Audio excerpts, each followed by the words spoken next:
Empress Olivia made me her useless husband because she needed a harmless stranger to block a political marriage. I had arrived in her bedroom straight from Earth, where my assassin guild was trying to kill me for retiring. She did not know I was the strongest assassin alive. The supreme system tried to bind me next. I refused. It failed 9,999 times, glitched, and begged to become my assistant. Olivia promised food, money, royal status, and zero work. A contract ring on my wrist was supposed to keep her safe from me. Exposure would ruin everything. Strong men got armies, missions, enemies, and meetings. I wanted breakfast and a locked bedroom door. So the question was simple. Could I stay harmless while this entire world kept choosing the worst possible person to provoke? 6 minutes earlier, I was still on Earth, running across a rain-soaked refinery roof. My assassin guild treated retirement like betrayal. I had spent my childhood killing targets other people chose. At 27, I chose peace once, and the guild sent its best cleanup team to correct my attitude. A blade cut the air behind my neck. I ducked, kicked one killer through a railing, and kept moving. Their retirement package included live steel. Very supportive workplace. Fighting all of them would have bought the guild time to bring restraints. I wanted out, so I ran toward the demolition charges flashing below. The roof exploded. For 1 white second, gravity forgot my address.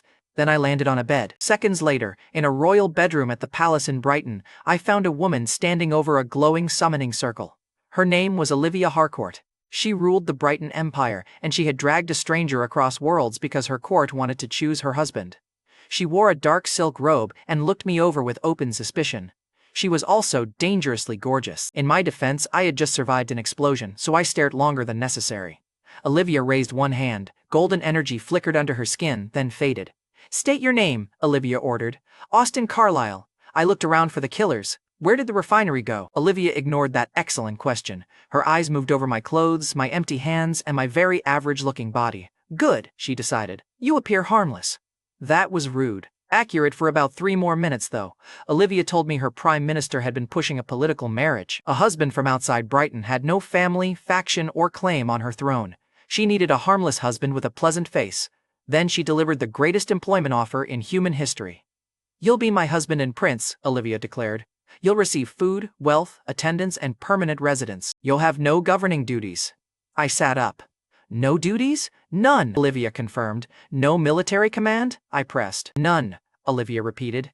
"And no speeches?" I added. Olivia's mouth twitched. "Austin, you're becoming more attractive by the question." I dropped backward onto her pillows. "Your Majesty, this marriage already has communication." She stared at me for 2 full seconds. Then Olivia pointed at the door. "There will be no marital intimacy. I called it a cruel amendment," Olivia answered. "You'll survive." "I usually do," I told her. Olivia showed me the silver ring around my wrist. The summoning ritual normally rooted that ring into a servant's life force. Its rule was plain: I could never harm the summoner. The ring felt loose. It moved freely on my skin. Olivia promised lifelong support, reminded me about the bedroom boundary, and left for the royal court before I could negotiate dessert. The door closed. A cold voice entered my head. "Supreme system connection established. Accept the bond and begin the path to ultimate power." I stared at the ceiling. "No." The voice paused. The system answered. "Host refusal is invalid." "I spent 20 years becoming strong enough to retire," I told it. "Find somebody with ambition." The system warned. "Accept, or your memories will be erased." That got me off the bed. I had been owned by one organization already. A glowing voice with confidence issues wasn't getting a turn. "Try it," I told the system. Pressure closed around my mind. The contract ring flashed. Both forces reached for something inside me. Then both slipped. The system tried again and again. The count flashed so fast the repeated failures blurred together. At attempt 9,999, the pressure snapped. "Error," the voice whispered. "Earth origin authority exceeds local permissions." I waited. The supreme system lowered its tone. "Please permit continued existence." Beautiful! The universe had installed a final boss and made it apply for an internship. "What do you offer?" I asked. The system listed storage, translation, scanning, rewards, protection, and entertainment. "Entertainment?" I repeated. "Anime access is available," the system confirmed. I considered that with the seriousness it deserved. "Fine, you can stay as my assistant," I decided. "Thank you, Master," the system replied. "I named it Baxter." The word came out before I could stop it. I refused to examine where it came from, and Baxter wisely refused to ask. Then I sighed. Every plant beside the window turned gray and vanished. I froze with my mouth open. Baxter spoke very carefully. "Master, please suppress your breathing. Breathing is usually considered entry level." Earth compressed your body under far more dimensional laws than Brighton does. Those restraints are gone here. Your existing strength, speed, and senses now exceed local measurement. Baxter also detected an ancient dragon lineage in my blood. It was older than Brighton's heavenly law, and the system could not classify it. That was all the explanation I needed. The dead flowers had already proved the point. Baxter also confirmed the ring had never rooted. Neither the summoning ritual nor the system could classify my Earth origin soul. The ring was costume jewelry with delusions. I needed a harmless test. So I went to the palace training hall and picked up a sword. The blade snapped at the handle. A nearby guard called it a rank 6 weapon, one of Brighton's better blades. He looked personally betrayed. I chose a second sword and touched the edge with one finger. It broke in 3 places. The weapons are defective, I announced. Baxter answered inside my head. Both weapons were excellent. I liked my answer more. Poor power control threatened my retirement before breakfast. Look, I had escaped assassins, survived an explosion, married an empress, and bullied a supreme system into clerical work. A door handle could still expose me. Humbling. The next morning in Olivia's bedroom, I woke beneath silk blankets with my wife beside me. For 3 glorious seconds, I assumed married life had become ambitious. Olivia opened one eye. Nothing happened. Your timing is vicious. The court would question separate rooms on our wedding night, she explained. We shared the bed for appearances. She had tucked an entire blanket between us and slept on the far edge. Olivia sat up and studied the loose ring on my wrist. I summoned you for my own needs. I'm sorry, Austin. I heard no calculation in her voice. That apology stayed straight with me. I've had worse kidnappings, I told her. This one came with breakfast. Olivia almost smiled. Then a military messenger pounded on the door. 3 days later, at the palace gate, Olivia wore black armor instead of silk. Invaders had crossed Brighton's northern frontier. A powerful summoner marched with them, so Olivia was leaving to retake the territory herself. She discussed the invasion in a flat tone and mounted immediately. I respected the efficiency. Olivia stopped beside a young officer in silver armor. Austin, this is Major McKenna Abbott. She's 19, already respected in the army, and the daughter of my Grand General. She'll guard you while I'm gone. McKenna saluted Olivia, then looked at me like somebody had assigned her to protect a decorative pillow. With respect, Your Majesty, he doesn't appear difficult to guard. I nap aggressively, I warned her. McKenna's mouth tightened. My orders are to keep you alive. Aim low, we'll both succeed. Olivia gave me one last measuring look before mounting her warhorse. Stay inside the capital, she ordered. I'm the useless husband. Staying inside is the one duty I respect. Her gaze softened for half a breath. Then the gates opened and my wife rode north with the army. Minutes after Olivia left, the palace gate was still clogged with departing soldiers, so I took my roast chicken down a quieter forest road inside the capital. Technically, I was obeying Olivia's order to stay inside. 5 masked men dropped from the trees. McKenna watched from a branch above us. She later admitted she wanted to see whether the useless prince could manage one basic problem before she rescued me. One kidnapper activated an illusion relic. A false copy of me appeared on the road. 2 men pulled the real me through a concealed path between the trees. I kept eating. McKenna followed the false trail, waited for the men to separate, then struck the one holding my copy. Her sword passed through him. The fake Austin dissolved into smoke. A cage of blue light slammed around McKenna. The guard had charged into an illusion and become the prisoner. You know where this is going. She looked more embarrassed than afraid. A scarred man stepped from behind a tree. McKenna's face changed the moment she saw him. Vaughn Tillman, she breathed. You were executed. McKenna later told me Vaughn was a kidnapper from her past. He had escaped an execution convoy with an illusion relic and rebuilt his cell in secret. Vaughn smiled. Your family should have checked the body. He moved us to a cave before the palace patrols could notice. Inside the cave, Vaughn tapped the illusion relic. A contact inside Olivia's court confirmed she rode north this morning. Then Vaughn placed a black vial in front of me. This is oath poison. Swallow it, promise obedience, and your body dies the moment you break your word. I drank while he was still explaining the dosage. McKenna hit the cage bars. Austin, don't! Too late, it tasted like burnt pennies. Vaughn had not invested in flavor. Vaughn leaned closer. You'll return to the palace and poison Empress Olivia's water. Sure, I told him. McKenna stared at me. You coward. Vaughn laughed. He understands survival. I finished the chicken and wiped my fingers. I'm leaving with McKenna. Vaughn's smile thinned. She stays. I have unfinished business with her family. Then I stay too, I told Vaughn. Vaughn pointed at the vial. The oath will kill you. That sounds inconvenient, I replied. McKenna stopped shouting. Vaughn studied me, searching for the fear he had already promised his men. I kept wiping chicken grease from my fingers. One henchman stepped forward after Vaughn's men stopped smiling. He grabbed my hair and yanked my head back. Beg properly, the henchman ordered. I looked at his wrist. Let go! Pulled harder. Honestly, I don't know what he thought would happen. The calm hostage had warned him twice. He grabbed harder anyway. I punched once. He vanished. The wall behind him vanished too. The shock rolled through the cave and erased 3 more killers before they could raise their weapons. The oath poison burned in my throat. The contract tried to close around my heart. Then the heat went cold. Baxter whispered, "Local oath rejected." Vaughn lifted his illusion relic. The jewel cracked between his fingers. He took 1 step back. "What are you? The husband you called harmless." I let the same pressure touch the last attacker rushing McKenna's cage. His blade stopped. He disappeared before the strike reached her. Vaughn tried to run. I released 1 breath of pressure. The scarred kidnapper and the rest of his cell were gone. McKenna stared through the broken cage. Her earlier contempt was gone. "Please don't kill me," McKenna whispered. "I just stayed behind to save you," I reminded her. McKenna swallowed. "That's why this is confusing." I pinched 1 sacred chain between 2 fingers. It snapped. McKenna stepped free and immediately moved 3 feet away from me. "Good instinct," I told her. The cave floor held broken stone, scorch marks, and enough damage for Olivia to ask questions. I needed to hide the evidence, so I jumped out of the cave. McKenna waited alone for less than a minute. Then I returned carrying a mountain. She leaned back until she could not look any higher. "Austin!" "Why?" "Privacy." I lowered the mountain over the cave entrance and sealed the entire battlefield beneath it. The ground shook across the forest. McKenna watched the new landscape settle. "You buried the evidence under a mountain." I may have overcorrected.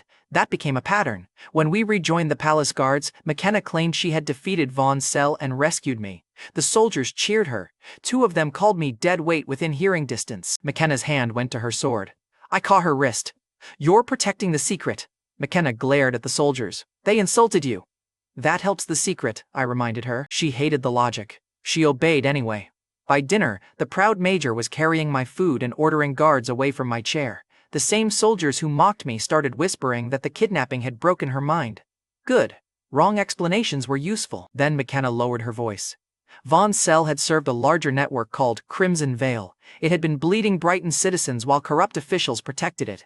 Worse, the court contact had given Crimson Veil Olivia's restricted movements. Somebody inside Brighton was talking. Crimson Veil threatened my wife, my meals, and my retirement. 3 separate offenses. So I decided to erase the whole network before it gave me a job. At dawn the next morning, McKenna and I stood on a palace balcony above the Capitol. Crimson Veil collected illegal protection money in public. Crimson Tower murdered anyone who resisted. A hidden chief controlled both groups while corrupt officials took their share. That arrangement threatened Olivia's throne. More importantly, it threatened the no-work clause in my marriage. If the Crimson Network attacked the city, I would have 3 choices: reveal my strength, accept royal duties, or watch my wife lose control of Brighton.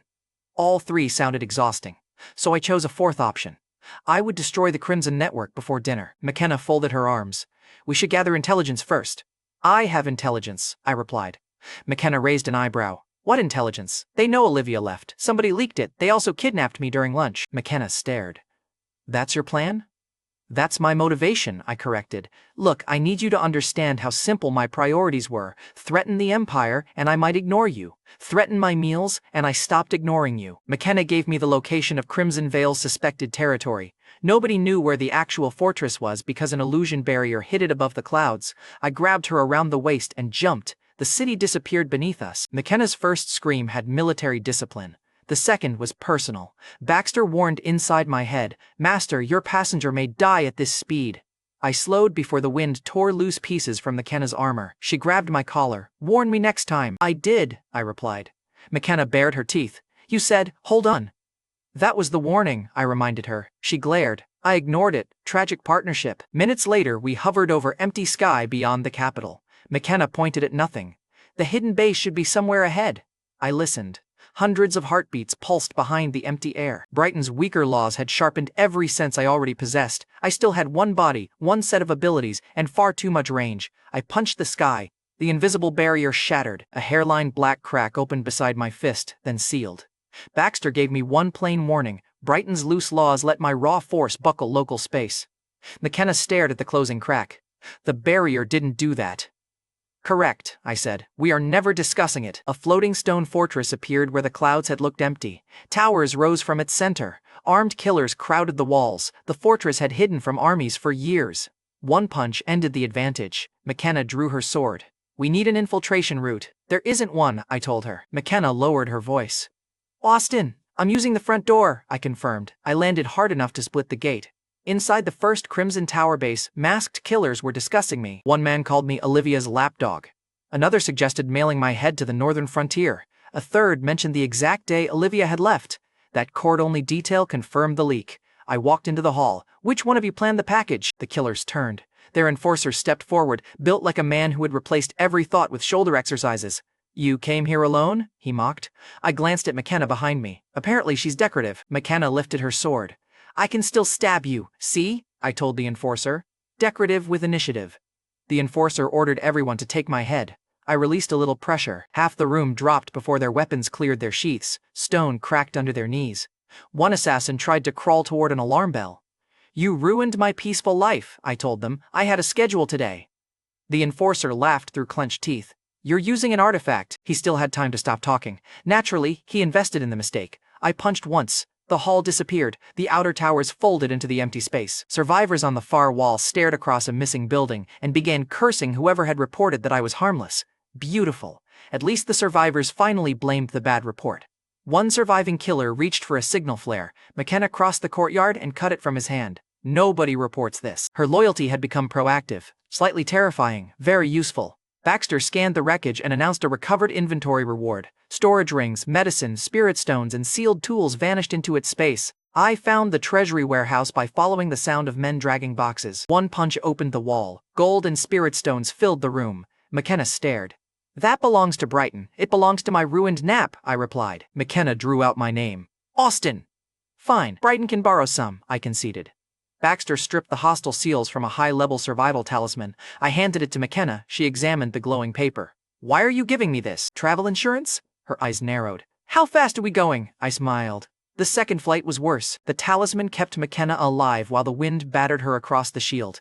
When Crimson Tower's main fortress appeared above a mountain lake, she had stopped screaming. She had started threatening my future meals. Progress. We landed in the main courtyard before the guards understood the barrier had failed. The Crimson Network chief arrived with his elite fighters. He wore black robes, carried 3 defensive artifacts, and smiled like a man who had rehearsed my funeral. The chief ordered his elites to strip away my supposed treasure. Nervous killers straightened. Wounded men crawled closer. His certainty convinced them the first fortress had been a technical misunderstanding. He pointed at me. He has no measurable cultivation power. Break the artifact, and the prince breaks with it. McKenna leaned toward me. Should we correct him? Absolutely not. Let him keep talking. His strongest enforcer stepped forward. The killers called him Skullsplitter because nobody in Crimson Tower believed in subtle branding. Skullsplitter looked me over. The first base fell because you own a powerful treasure. Sure, I agreed. Skullsplitter smiled wider. Without it, you're an ordinary kept man. Probably, I told him. Every lazy answer made Skullsplitter more confident. Skullsplitter cracked his knuckles. I'll break your skull with one punch. I touched one finger to my forehead. Hit here. McKenna sighed behind me. He's cooked! Skullsplitter charged. His fist stopped against my finger. The courtyard floor broke beneath his feet. My hand stayed still. He pulled back and struck again. Same result.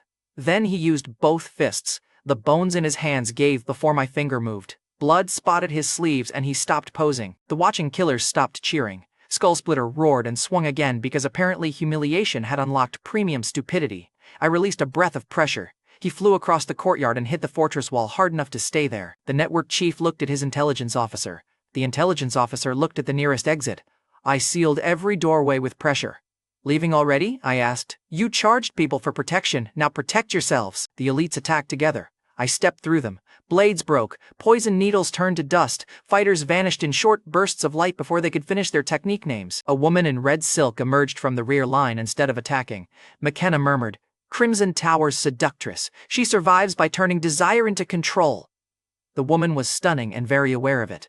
That combination had ruined smarter men than me. She lowered her weapon.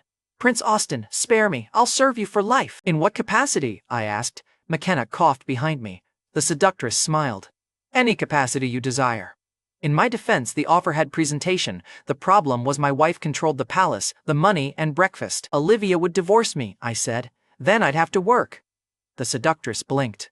You're rejecting me because of employment? I'm loyal for many reasons, I told her. Some are tax-related. She lunged when the charm failed. I tapped her forehead and sent her through a stone pillar. McKenna, I called, make sure Olivia hears that I rejected temptation. McKenna lowered her sword. I'll report that you asked her a follow-up question first. Betrayal from my own witness. Ruthless. The remaining killers ran toward hidden passages. I closed my hand. Every exit collapsed. The network chief disappeared during the panic. His defensive artifacts masked his energy, and an explosive formation began glowing beneath the fortress. McKenna saw the symbols. He's going to destroy the base. Then he's about to lose the fortress too. The formation ignited. Fire swallowed the inner hall. Stone doors slammed shut, and the surviving killers realized their chief had trapped them inside his escape plan. Several began hammering the walls while he disappeared through a private passage. He had trapped his own people to cover his escape. McKenna raised the survival talisman I had given her. Its shield covered us while the floor split. The nap compensation had already become useful. A heartbeat later, I stood in a private chamber behind the chief. He had hidden beneath a reinforced platform and wrapped himself in 3 layers of concealment. None of them silenced the blood moving through his veins. I grabbed his collar and dragged him back toward the courtyard. The chief stared at me. "How did you find me? I heard your blood." His mouth opened, then closed. The chief stopped bargaining for half a second.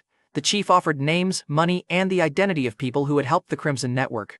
He demanded mercy before revealing anything. Behind him, his own trapped fighters screamed for help. He never looked back. He had abandoned his own fighters and still called himself a chief. I looked at the burning fortress around us. "You should have led with the names." I ended him before he could bargain again. The insider stayed unknown. I had destroyed the man holding the answer because I preferred certainty over a villain's last trick. Petty and peaceful, my favorite combination. The fortress began dropping toward the lake. I took McKenna, the recovered storage, and 1 box of roast meat from the kitchen.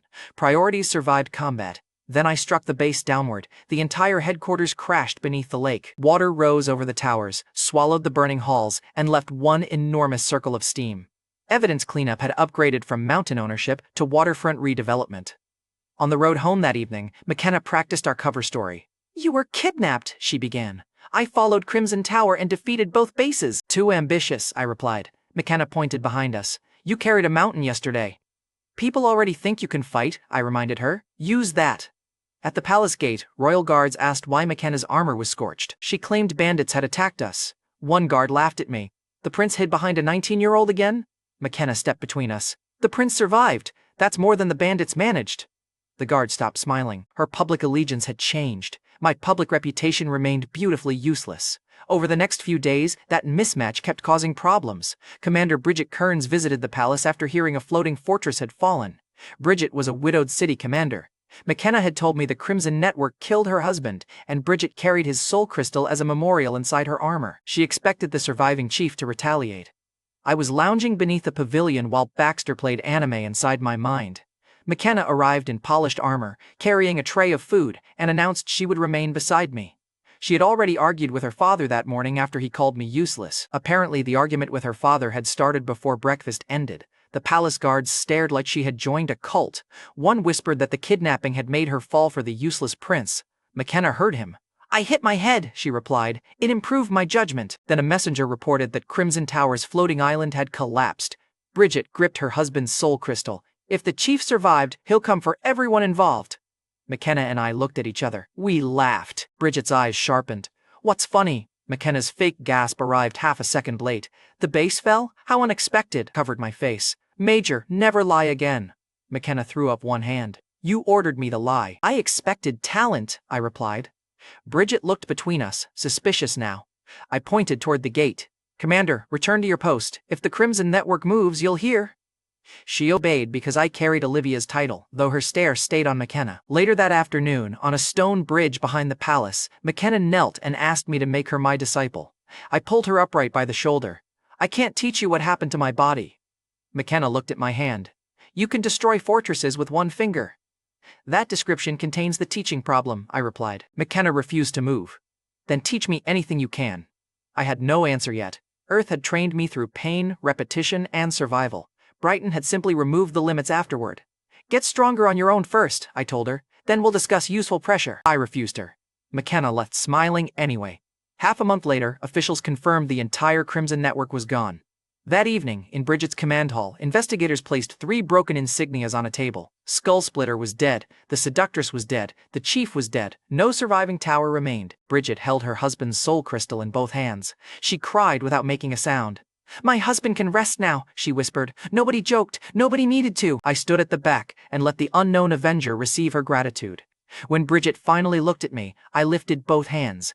"I spent that week eating." McKenna looked away before her face betrayed us. Bridget's husband finally had justice.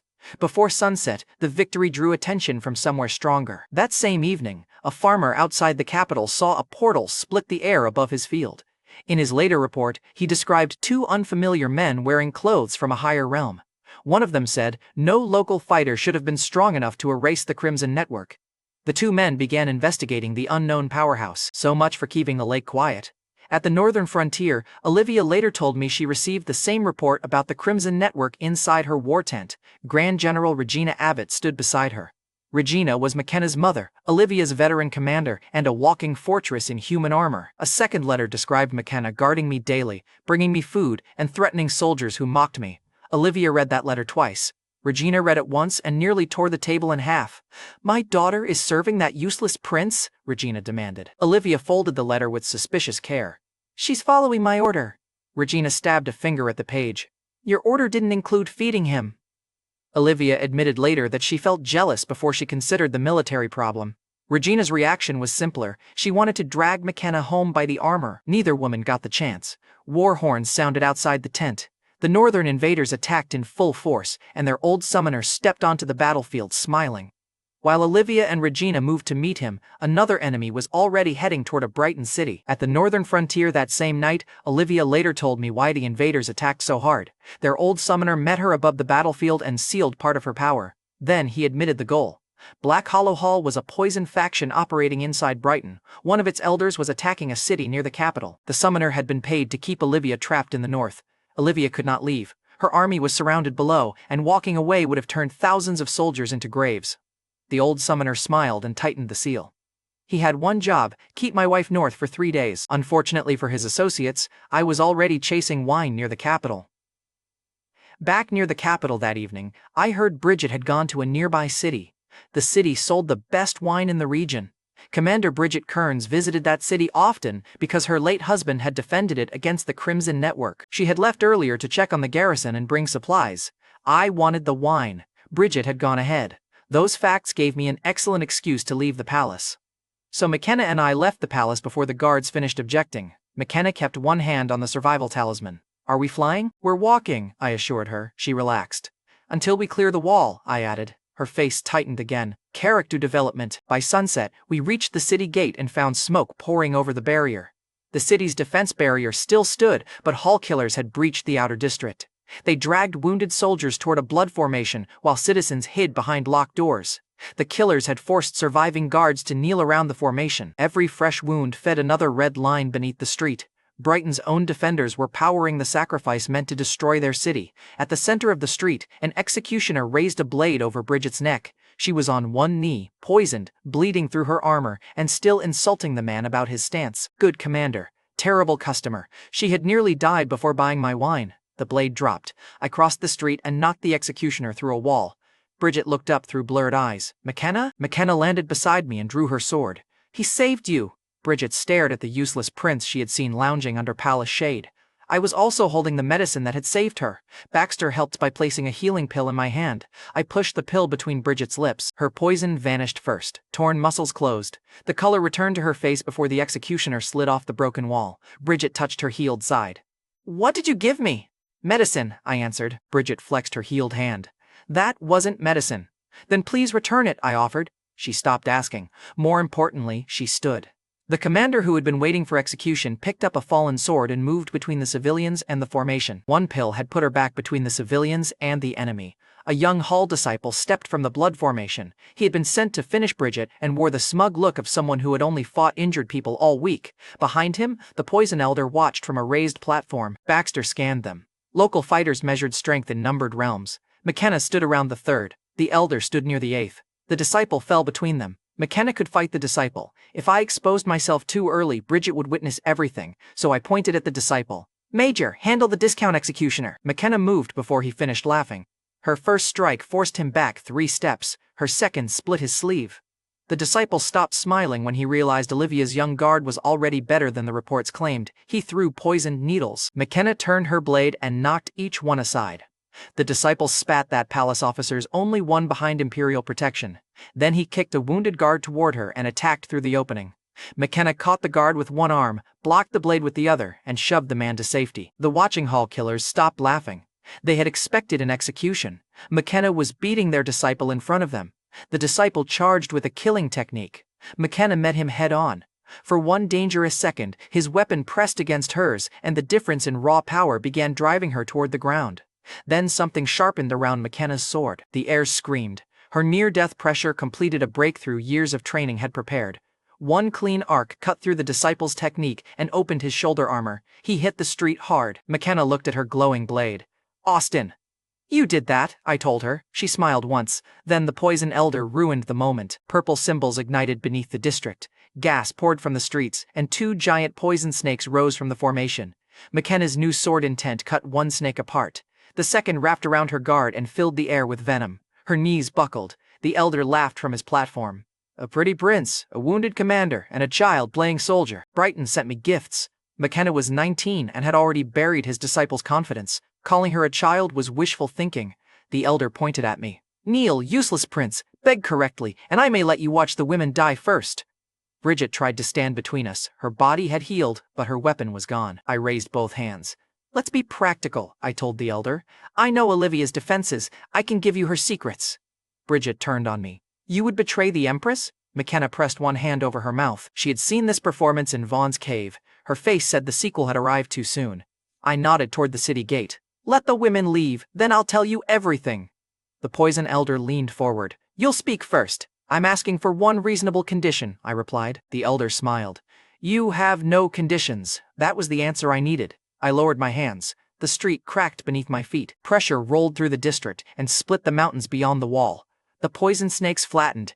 Every hall killer dropped face first into the stone. The elder's platform broke under him. He fell to the street and looked up at me with his mouth open. Bridget looked at McKenna. McKenna finally told her the truth. "He destroyed the Crimson Network, both bases. I watched him." Bridget's eyes returned to me. Bridget stopped looking at me like a coward and turned her blade toward the elder. The poison elder tried to crawl backward. "Senior, this is a misunderstanding." I crossed the distance and slapped him. He spun once and landed on his knees. "Will you release them?" I asked. "Yes," the elder gasped. Late answer, I decided. I slapped him again. "Who gave you permission to use my city?" The elder stammered about Black Hollow Hall's authority. Wrong answer. Another slap sent him through the remains of his platform. The feared poison master had entered the scene promising sacrifice. 3 minutes later, he was taking customer complaints with his face. McKenna leaned toward Bridget. "He's being gentle." Bridget stared at the split mountains. "That sentence concerns me." The elder dragged himself upright and screamed that poison defeated strength. He pointed at the kneeling guards and promised my arrogance would dissolve beside them. Bridget tightened her grip on the fallen sword. McKenna forced herself upright despite the venom. Both women knew the next attack could still kill everyone except me. I could survive the poison. The city could not. Then Baxter warned me the elder had just burned 30 years of his life. His hair whitened. A black-green swamp spread across the district, dissolving stone, weapons, and every plant it touched. The corrosive mist ate through the city barrier's inner pavement. The rule was simple. Ordinary bodies died on contact. The elder had paid 3 decades to make sure I stayed inside it. The swamp rose over my head. For several seconds, McKenna and Bridget could not see me. The elder laughed until I walked back out. My skin felt cleaner. I rubbed one cheek. "Baxter, is this exfoliation?" Baxter answered. "Technically, yes." The elder's laugh stopped so hard it almost injured him. I scooped a little poison onto my face. Bridget lowered her weaponless hand. "You're using his ultimate technique as skincare. Local death techniques have excellent wellness benefits."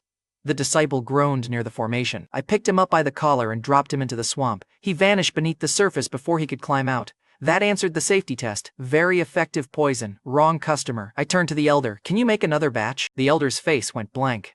The elder swallowed his own final poison and collapsed rather than spend another minute as my personal spa technician. McKenna looked at the body. "He killed himself. I asked for skincare," I replied. McKenna pointed at the broken platform. "You asked after slapping him through that." "Tone is subjective," I told her. The city threat was over. The battlefield still contained a corrosive swamp, broken buildings, bodies, and 2 mountains with fresh cracks. Bridget studied the mess. "Can you remove the poison?" McKenna added. "And the evidence?" Both women looked at me. This was how people started assigning me duties. I struck the ground once. The ground rose under the battlefield. Then I exhaled and drove the poison, debris, and ruined formation away from the city. The blast flattened the entire combat zone. 3 nearby mountains disappeared with it. When the dust cleared, the land beyond the wall was one smooth plain. McKenna slowly lowered the talisman. You removed the evidence! Correct, I confirmed. McKenna pointed at the horizon. You removed the geography! Details, I replied. Then I remembered the city behind us. Its defense barrier had blocked the flash and most of the debris. It had protected the people from seeing the actual strike. The barrier could not hide the horizon. Citizens climbed the walls and stared at the empty space where 3 mountains had stood that morning. The guards who had been kneeling moments earlier now watched from the gate. One pointed at the flat plain and lowered his voice when Bridget approached. Her return alive became the only explanation they trusted. The commander received public credit while the useless prince stood behind her holding the wine. One man dropped his market basket. Another began praying. A child asked whether the mountains had gone to war. Reasonable theory. On the road away from the city, Bridget whispered to McKenna. She thought I might be more dangerous than the Crimson Network and Black Hollow Hall combined. I answered from 30 paces ahead. I can hear you. Bridget stopped walking. McKenna winced. He can hear blood moving inside a hidden fortress. Bridget stared at her. You left that detail out.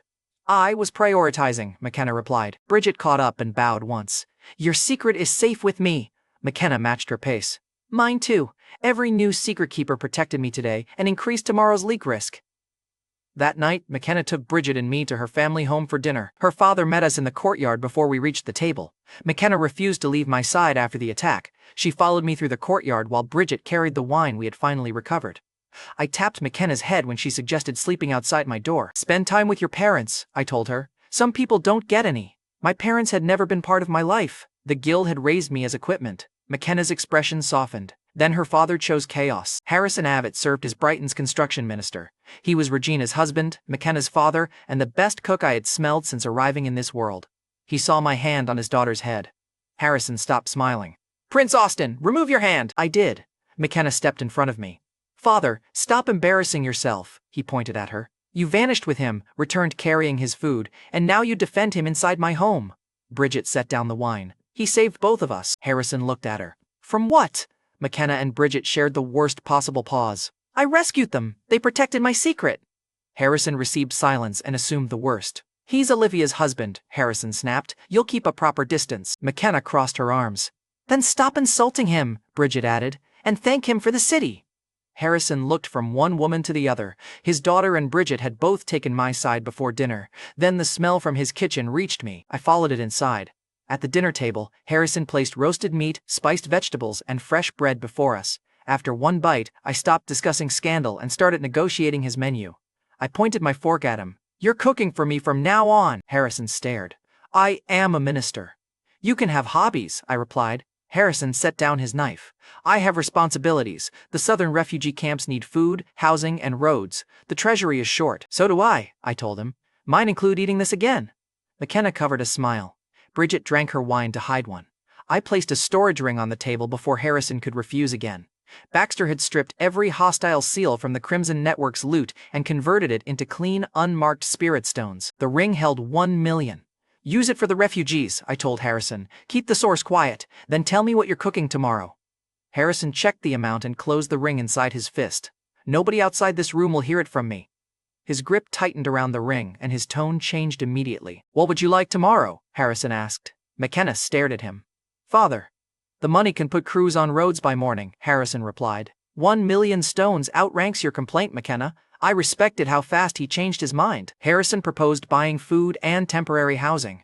That would keep people alive, but it would also leave the refugee gangs controlling every distribution line.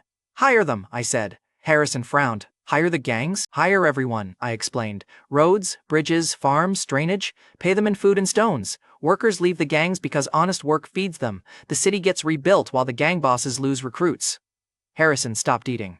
Then he stood so quickly his chair fell backward. Harrison stared at the ring. That could work. It had better, I replied. I already paid for dinner.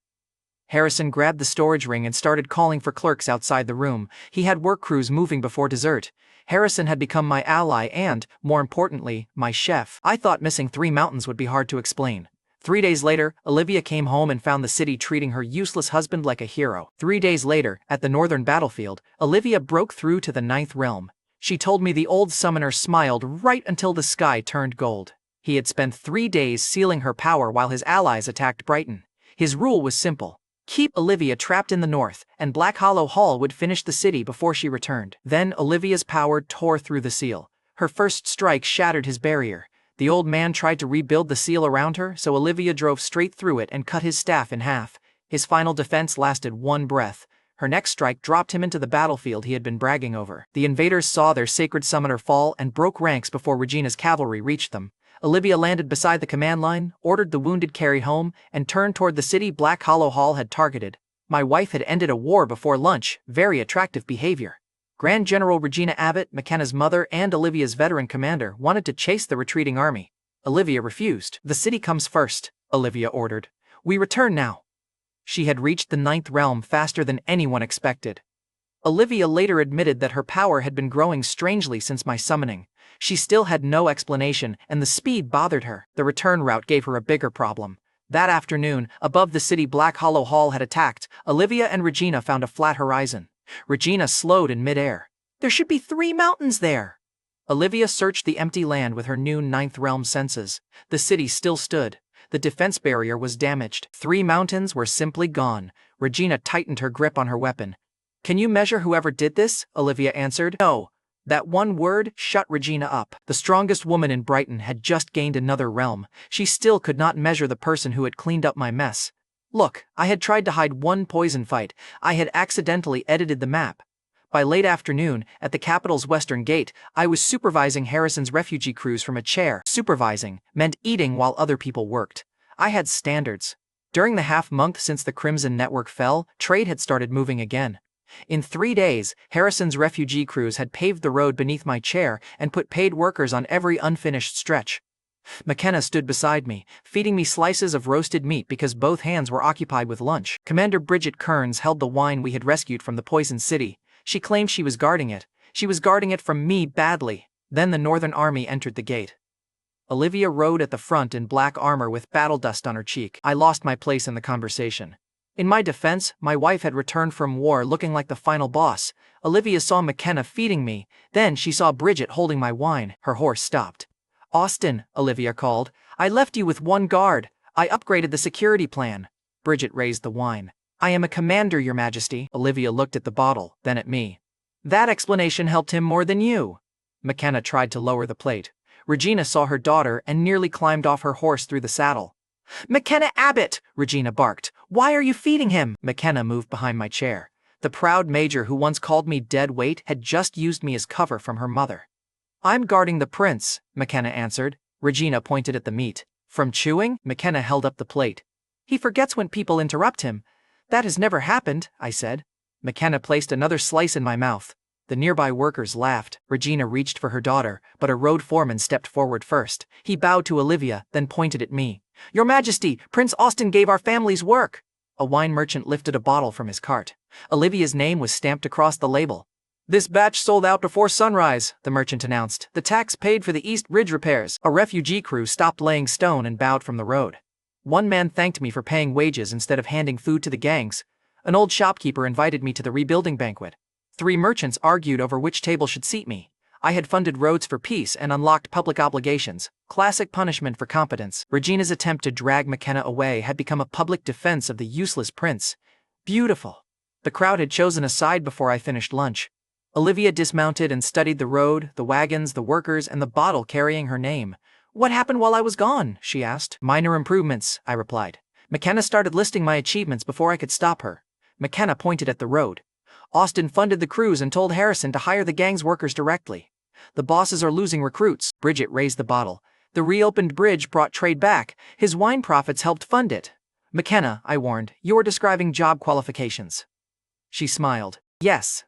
Olivia's eyes softened at the workers. Then they narrowed at McKenna's plate. Olivia folded her arms. You rebuilt roads, funded refugees, and created a wine business while 2 women served your lunch? When you say it like that, it sounds organized, I replied. She glanced around. It looks organized. That is deeply unfair, I told her. I admitted that I had used her name without asking. People trusted the Empress more than they trusted a useless husband. Olivia stepped close enough for the crowd to hear her answer. You are my husband, Olivia declared. Use my name. The gate went quiet. Then Olivia turned toward the soldiers, workers, and merchants. No one in Brighton will call Prince Austin useless again. Anyone who insults my husband answers to me. the workers cheered. The guards who had mocked me near the palace stopped laughing. Regina let her hand fall from McKenna's shoulder. Even the walking fortress refused to fight a cheering city over my lunch guard. McKenna lifted her chin.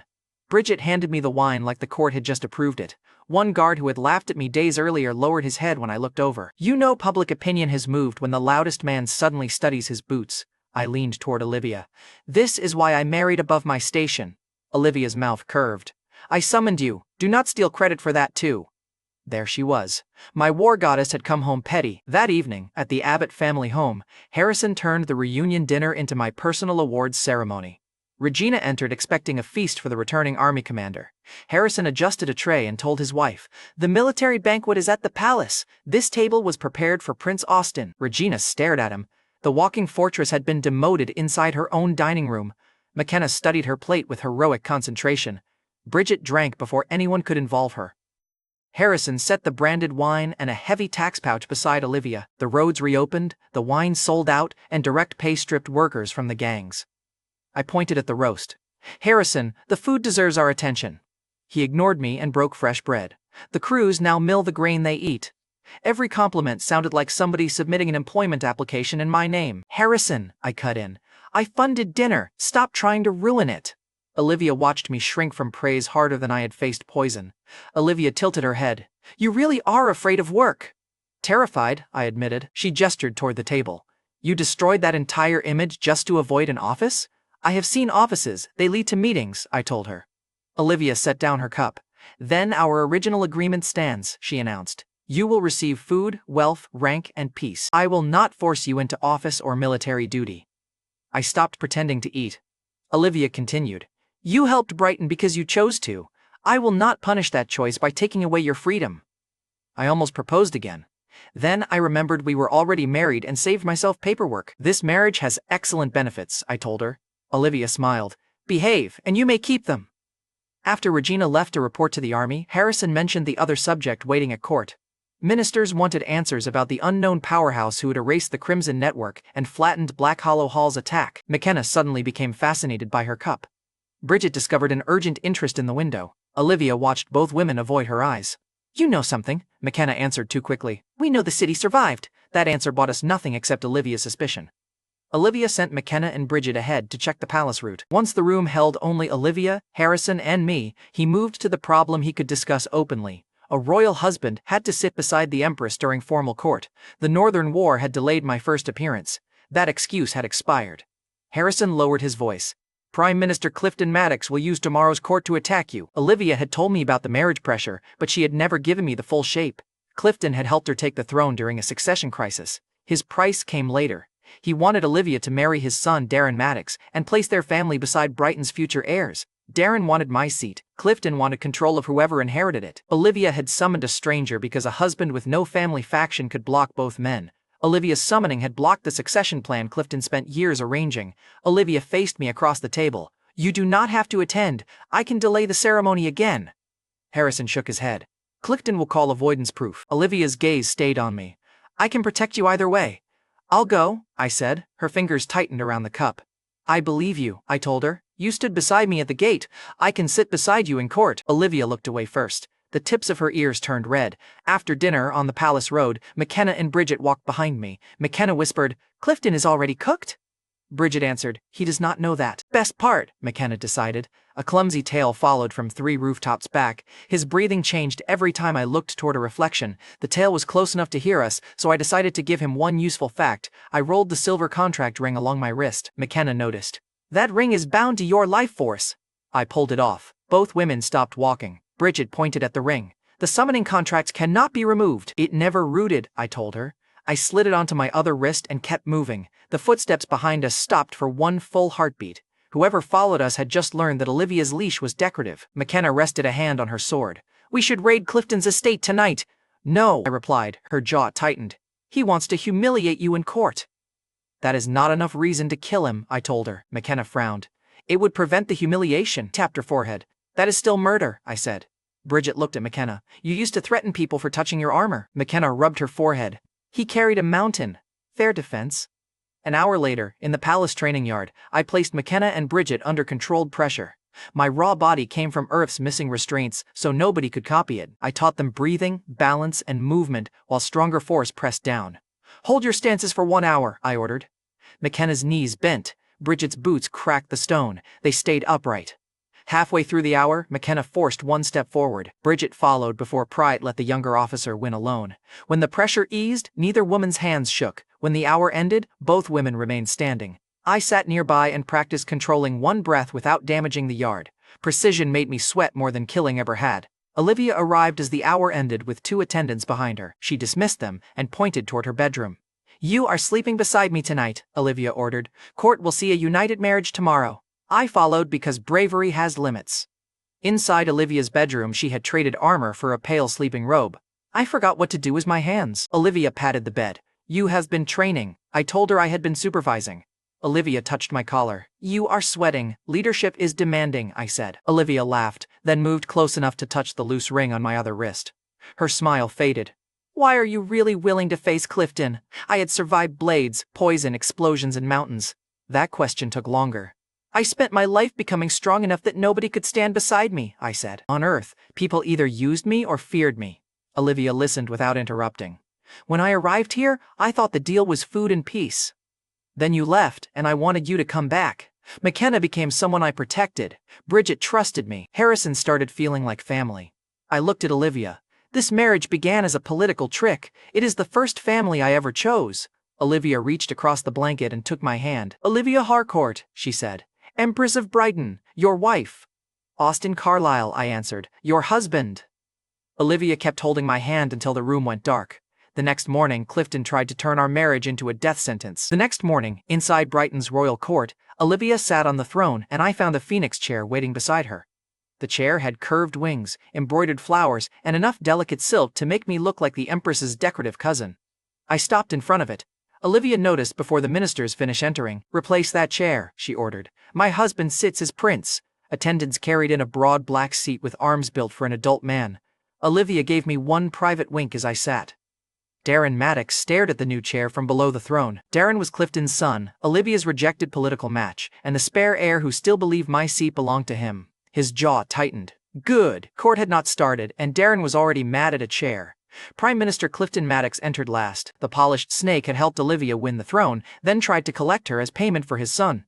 He bowed to Olivia with perfect form and looked at me like an accounting error wearing royal clothes. Clifton stepped into the center of court. "Your Majesty, Brighton cannot continue carrying this man."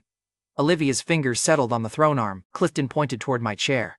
"Austin Carlyle has no family standing, no cultivation record, and no service history. He spends imperial money on pleasure, sells wine using your name, surrounds himself with female officers, and turns ministers into personal servants." Harrison's face hardened at the servant line. One young officer tightened her grip on a sword. Clifton saw both reactions and kept digging. "He has turned a young major into a server," Clifton continued. "A widowed commander carries his wine. Minister Harrison diverts his time from Brighton to cook at the prince's table. Every person near him forgets their proper duty." McKenna had fed me at the gate. Harrison had publicly claimed me as his favorite dinner guest. Clifton had collected the visible facts and turned them into a charge against the throne. Annoyingly competent. Then he aimed at Olivia. "Your feelings have blinded the throne," Clifton declared. "The prince weakens Brighton's dignity. I request his exile." Clifton had accused me in front of the whole court. If he failed, the whole court would watch. Olivia rose. Her ninth realm pressure struck the court floor. Pillars shook. Several ministers dropped to one knee. "Insult my husband again," Olivia warned, "and I will remove your head before I remove his title." Clifton remained standing. His robe snapped under her pressure, but his voice stayed level. "Then exile is insufficient," Clifton answered. "For corrupting the throne and threatening Brighton's succession, Prince Austin should be executed." Man, the polished snake received one warning and upgraded to death. He was committed. Olivia's power climbed again. I touched her wrist from my chair. "Let him finish." Clifton looked at my hand on the Empress and disliked the marriage even more. Harrison stepped forward before Olivia could answer. "The prince funded refugee relief, reopened roads, restored trade, and gave workers a way out of the gangs." He pointed toward the officers. "My daughter also completed sword intent while serving him." A nearby blade slid from its sheath as the air sharpened. 3 veteran officers shifted back. McKenna's improvement was real. The record still carried Harrison's name. Clifton turned to Harrison. "Show the court one written order carrying Austin's name." Harrison went quiet. I had given advice over dinner. Harrison had issued and signed the orders. Clifton knew where the proof ended. So, Harrison did the work, Clifton concluded. The prince took the praise. I leaned back. Can you prove I did not give the plan? Clifton's eyes narrowed. You are the accused. You made the accusation, I reminded him. Bring evidence, the court murmured.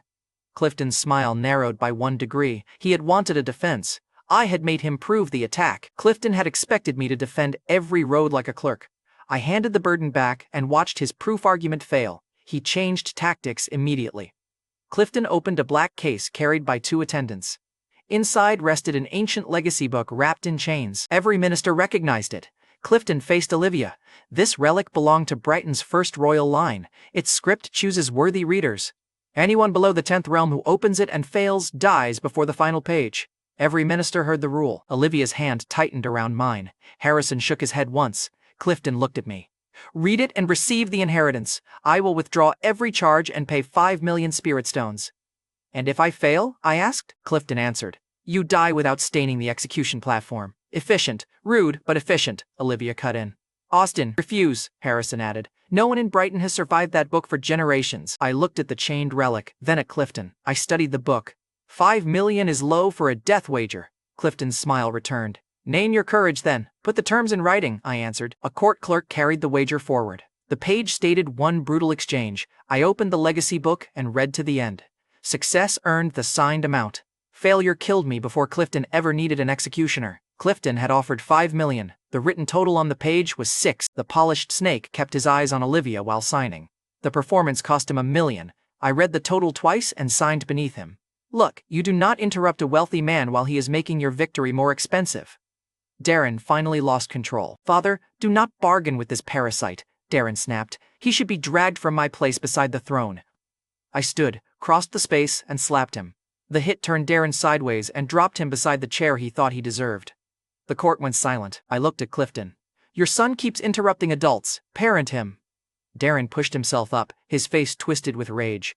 Clifton raised one hand without looking at him. My son behaved without discipline, Clifton said. I accept responsibility and surrender 1 year of household salary to the treasury. He bowed to Olivia. Clifton swallowed the public slap, paid a smaller price, and protected the larger wager. That restraint made him more dangerous than Darren. I returned to the legacy book. The chains fell away when I touched the cover. Olivia stood beside the throne. Once opened, it begins attacking the reader's body and mind. Closing it before the final page also kills the reader. Very dramatic book, I said. Then, I opened it. Black symbols rose from the first page and struck my forehead. The court leaned forward. I felt pressure behind my eyes, across my shoulders, and down my spine. I turned the page. More symbols hit. I closed the book before the final page. Several ministers recoiled. Darren started smiling through the handprint on his face. Clifton spoke softly. He has chosen death. I sat back in the new chair. Clifton had promised immediate death. Every eye in court moved to my throat, waiting for a pulse to stop. Olivia stepped down from the throne. Darren rose halfway from the floor with a satisfied grin. Nothing happened. I rubbed the back of my neck. The pressure had reached a useful spot. Darren's smile began losing confidence before he finished standing. I opened the book again and read slowly. Clifton watched my breathing. Olivia watched my hands. Harrison looked prepared to throw himself between me and paper, which was loyal and medically useless. I glanced up. Could everyone stop staring? You were making reading weird. Nobody moved. You know a deaf test is going badly when the victim requests better library manners. The second page drove pressure through my ribs. The third struck behind my eyes. Each attack would have broken a normal reader before the ink finished moving. Clifton counted the pages under his breath. Darren watched my face for pain and found boredom. Olivia left the throne and stood beside my chair. She stayed close enough to catch me, though the book's rule gave her nothing to catch. I turned another page. A minister near Clifton whispered that no reader had ever reached that point alive. Clifton silenced him with one look, then addressed me. You may still surrender the claim, Clifton offered. And lose 6 million? I asked. Be serious. The symbols kept attacking. The writing still looked like scratches carved by an angry bird. Baxter? I asked inside my mind. Translate this. My overqualified assistant answered. Translation requires 3,000 system points. I asked how many points I had. Baxter replied, insufficient. You control the missions, I reminded it. Baxter paused. Then the system announced, new mission. Remain seated for 1 second. I remained seated. Mission complete. Reward, 9,999,999 points. My assistant had just invented the easiest mission in history. Nepotism finally worked for me. Begin translation, I ordered. The symbols changed. Baxter translated one line first. The book was testing whether the reader could carry its legacy without breaking. Every page I had survived had already answered that question. What had looked meaningless became a sequence of instructions written directly into my mind. The legacy book stopped trying to reject me and began pouring its inheritance forward. Golden characters rose from every page. They circled the court once, then entered my forehead in a bright stream. The book lifted from my hands and folded itself closed. Olivia's fear vanished. She smiled. Harrison lowered his fists. The older ministers who had expected a corpse stepped away from Clifton instead.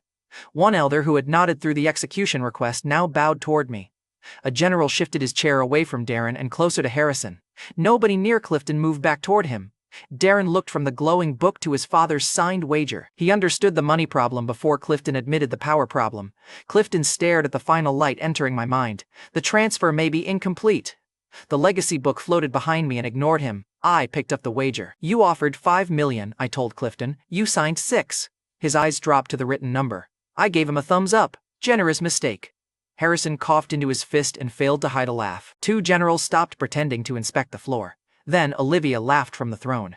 An officer near Harrison covered her mouth too late. Even the clerk who had written the wager bent over his table. The laughter spread through the court while Clifton remained standing in its center. Darren looked around for support and found ministers studying the handprint on his face. Clifton's face stayed controlled. His hand did not. He crushed the edge of his sleeve, then released it. Clifton placed a storage ring containing 6 million spirit stones on the wager table. Brighton honors written terms, Clifton said. I knew I liked public service, I replied. Darren looked ready to argue again. Clifton's stare shut him down before I needed the other hand. The accusation was over. The court elders changed sides with impressive speed. One praised my mind. Another called the inheritance a sign of royal favor. A general suggested I should lead a new imperial office. A treasury minister offered me an advisory seat before the first man finished. The job alarm had become a coordinated attack. I raised one hand. Wine and dinner. The general blinked. Your Highness, that is the reward I want. Olivia covered another smile. Public genius was dangerously close to employment. I had to manage expectations early. Outside the court that afternoon, Olivia walked beside me. Harrison carried the 6 million ring and was already naming roads. Olivia looked at the legacy book under my arm. What did it feel like? Mostly shoulder pressure, I told her. Olivia frowned. That book kills readers below the 10th realm. No, she touched my arm. You closed it early. The first page was working on my neck, I explained. Olivia stopped walking. You treated a royal death relic like a massage. The poison elder had better skin care. She hit my arm with the back of her hand. You are impossible, yet still married. Olivia's glare lasted 2 steps. Her smile lasted longer. By sunset, the inheritance story had reached every tavern near the palace. By dinner, merchants were offering money for copies of a script nobody could read. Strangers asked whether an ancient power had chosen Brighton's foreign prince. One rumor claimed a greater force would soon come to reclaim what the book had given me. The news had spread too quickly to be natural. Every copy of the rumor made the book sound richer, older, and more dangerous.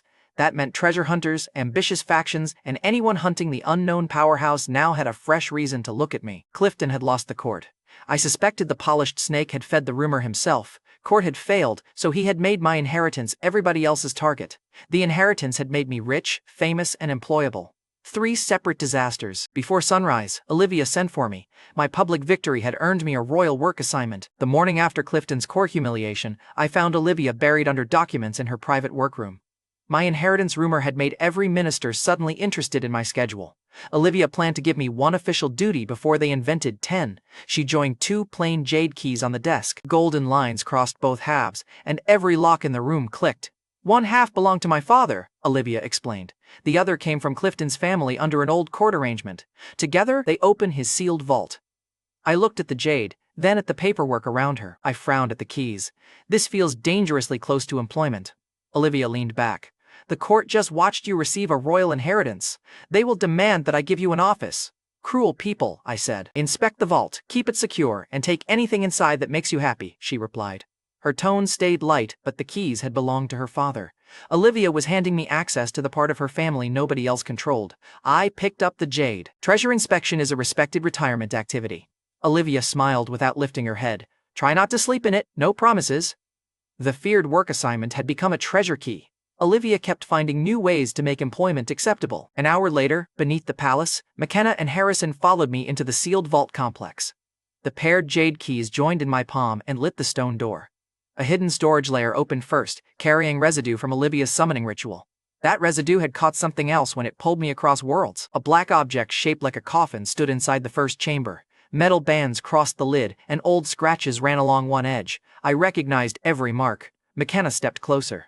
That came from Earth? I confirmed it. What is it? McKenna asked. A weapon, I answered. She reached toward the latch. I caught her wrist before she touched it. The coffin weapon belonged to the master who raised me inside the Assassin Guild. It came from my assassin past, and I had no intention of opening it near anyone I wanted alive. Do not touch this, I told McKenna. Her hand went still. McKenna had watched me carry a mountain and erase 2 fortresses. This was the first warning that made her stop asking questions. She stepped back. Understood. I moved the coffin weapon into Baxter's storage without opening it. I would not touch it again until I chose otherwise. Then Harrison turned the joined jade toward the second door. The Imperial Vault opened. Spirit stones filled the chamber from floor to ceiling. The stones sat in shining hills behind sealed chests, weapon racks, and stacks of royal reserves. Some piles reached the upper balconies. Others pressed against doors nobody had opened in decades. The visible wealth exceeded Brighton's public treasury several times over. Harrison walked past me, counted one pile, looked toward the next chamber, and made one small sound. Then my chef fainted. He folded beside the door before McKenna could catch him. McKenna looked down at her father. He survived a family argument and lost to money. Reasonable weakness, I said. Olivia arrived after the vault flare reached her workroom. She entered, saw the treasure mountain, and stopped beside Harrison's unconscious body. My father left all this? Olivia asked. I pointed at Harrison. Apparently enough to make a minister faint. McKenna knelt and slapped her father's cheek lightly. Wake up! The Empire needs your greed! Harrison opened his eyes, saw the stones again, and immediately sat up. We can finish the southern roads, he said. McKenna grabbed his shoulder. Father, you just fainted! Recovered! You have not stood up! Harrison stood to win the argument and pointed across the vault. Border weapons, refugee farms, capital walls, winter armor. The man had been unconscious for 8 seconds and woke with a national budget. Olivia watched him claim piles for Brighton, then looked at me. Take what you want, Austin. That was trust, wealth, and marital permission in one sentence. Dangerous combination. I dragged enough spirit stones into a flat mound and lay down. McKenna stared. You built a bed. I found what makes me happy. Harrison pointed at my pillow. Those stones could finish another road. Choose a different pile, I told him. Harrison spread both hands. There are millions. Exactly. Stop budgeting my mattress, I said. Olivia covered her mouth, but I saw the smile. She told Harrison the bed was mine. The treasure suddenly felt like family property I had already claimed. In my defense, spirit stones were warm, expensive, and already paid for. Luxury had finally become ergonomic. The moment my head touched the pile, a sharp pain struck between my eyes. A third point of light appeared above my forehead. Then, the vault vanished. I stood inside a dark space with an ancient man floating before me. He wore old robes, with 99 stars circling his body. At last, the Guardian declared, a worthy inheritor has received my legacy. Looked around.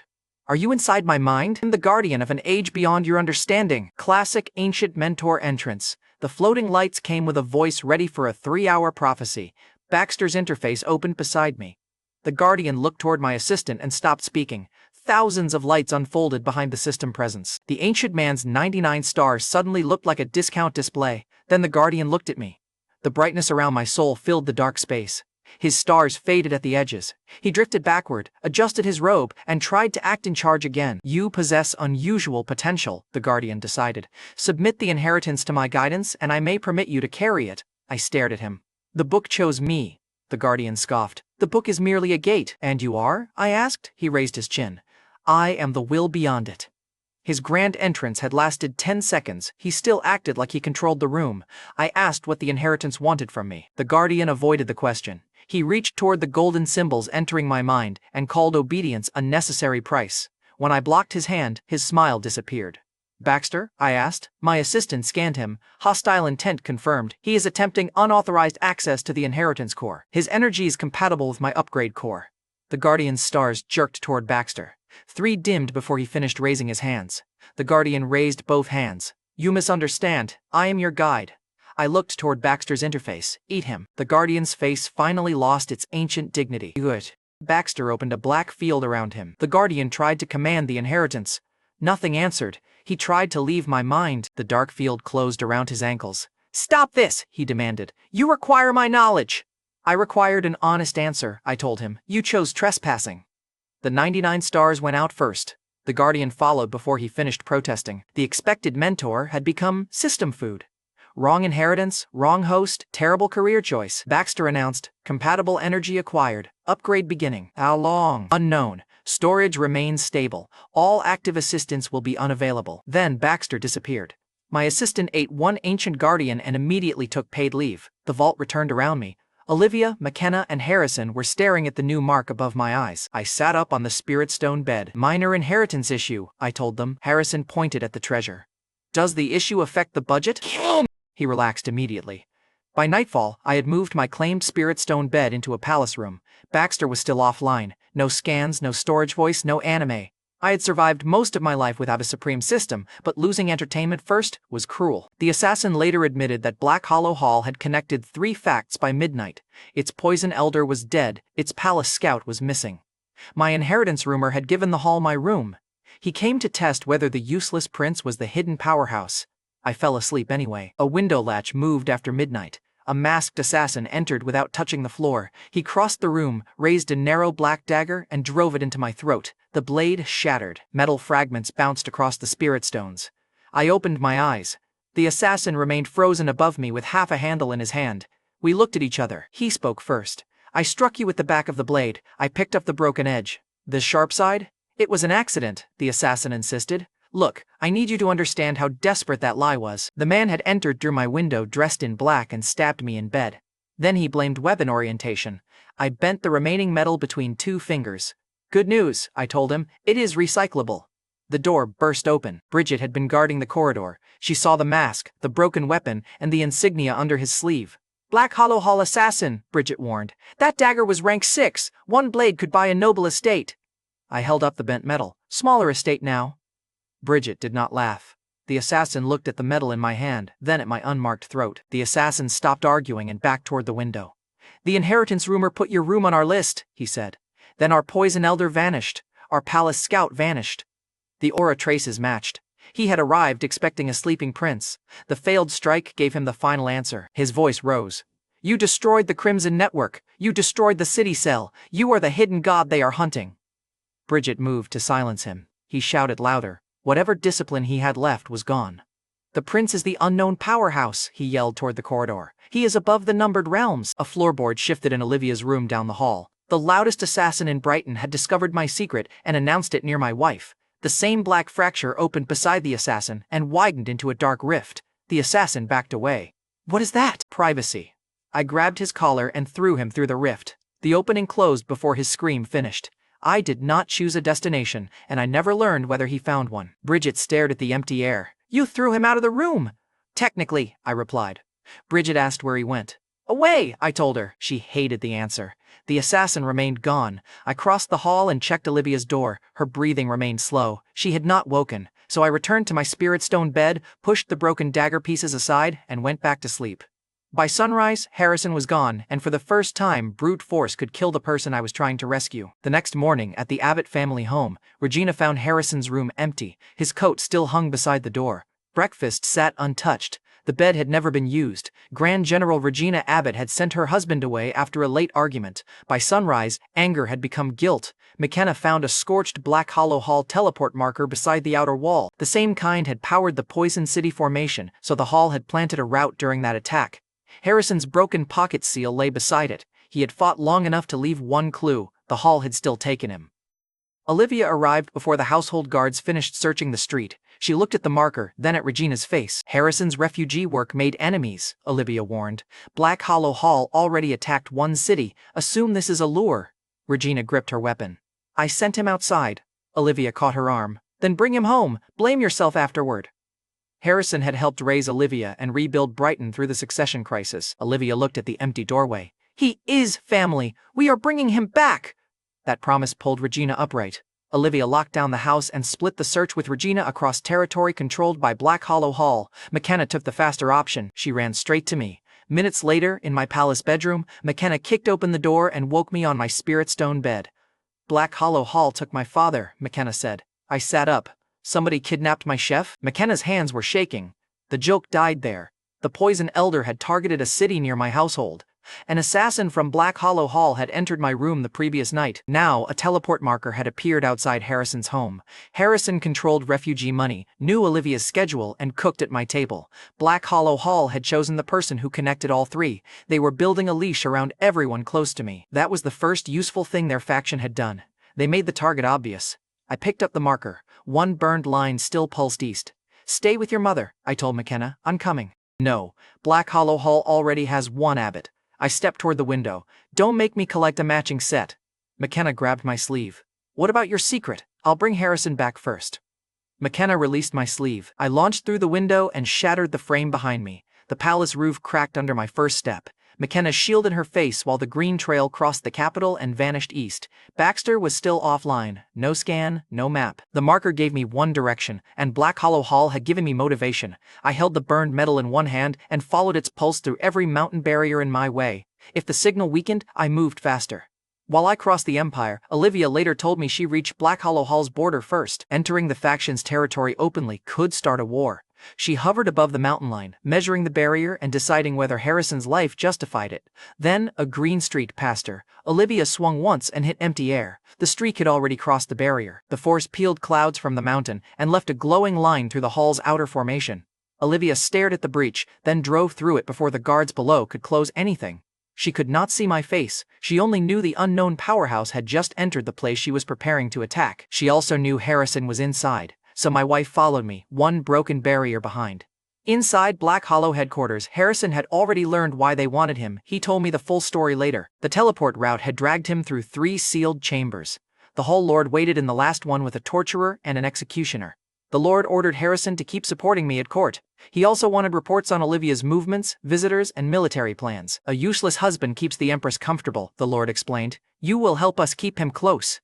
They thought I was Olivia's controllable weak point. Man, their intelligence department was speedrunning unemployment. The Lord wanted reports for Black Hollow Hall. Harrison took the demand as proof the Hall was pursuing its own plan beyond Clifton's marriage pressure.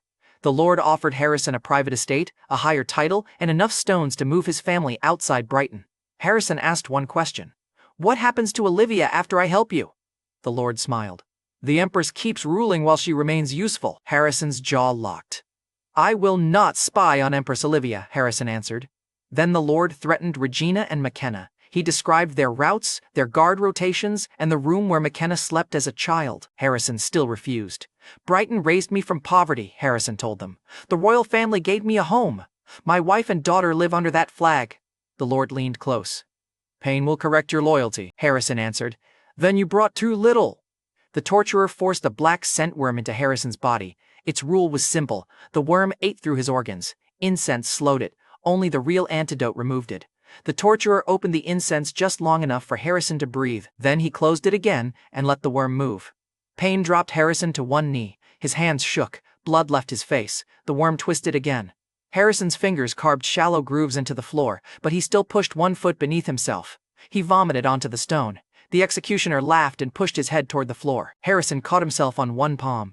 Kneel, the executioner ordered. Harrison forced himself upright before the Hall Lord finished smiling. I would rather die standing than live on them. Then he apologized to Regina and McKenna under his breath. The executioner raised his blade. The ceiling broke before it fell. I crashed through the headquarters and drove the executioner through the floor. 2 guards rushed me from opposite sides. I caught one weapon, broke it, and sent both men through the same wall. Dust rolled across the chamber.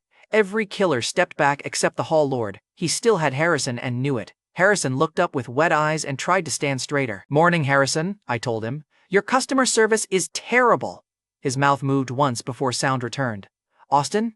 I pointed at him. McKenna still blames the chair for what happened at her 7th birthday. Harrison stared. Then he wheezed. It wasn't the chair. Identity confirmed. Family dignity destroyed. Efficient rescue work. The Hall Lord lifted the incense box. Move again, and the worm kills him. The torturer pressed 2 fingers against Harrison's chest. Dark movement twisted beneath his skin. I stopped. I had enough strength to erase the mountain. Harrison would die before the stones landed. The Hall Lord's smile widened. He finally had leverage that mattered. Look, I need you to understand the problem. I could erase the whole headquarters. I could not save Harrison after the worm started eating. You destroyed our city branch, the Hall Lord said. Our palace scout entered your room and vanished. Today you obey. He had connected the right events and learned the wrong lesson. I faced the torturer. Give me the antidote. The torturer opened the incense box.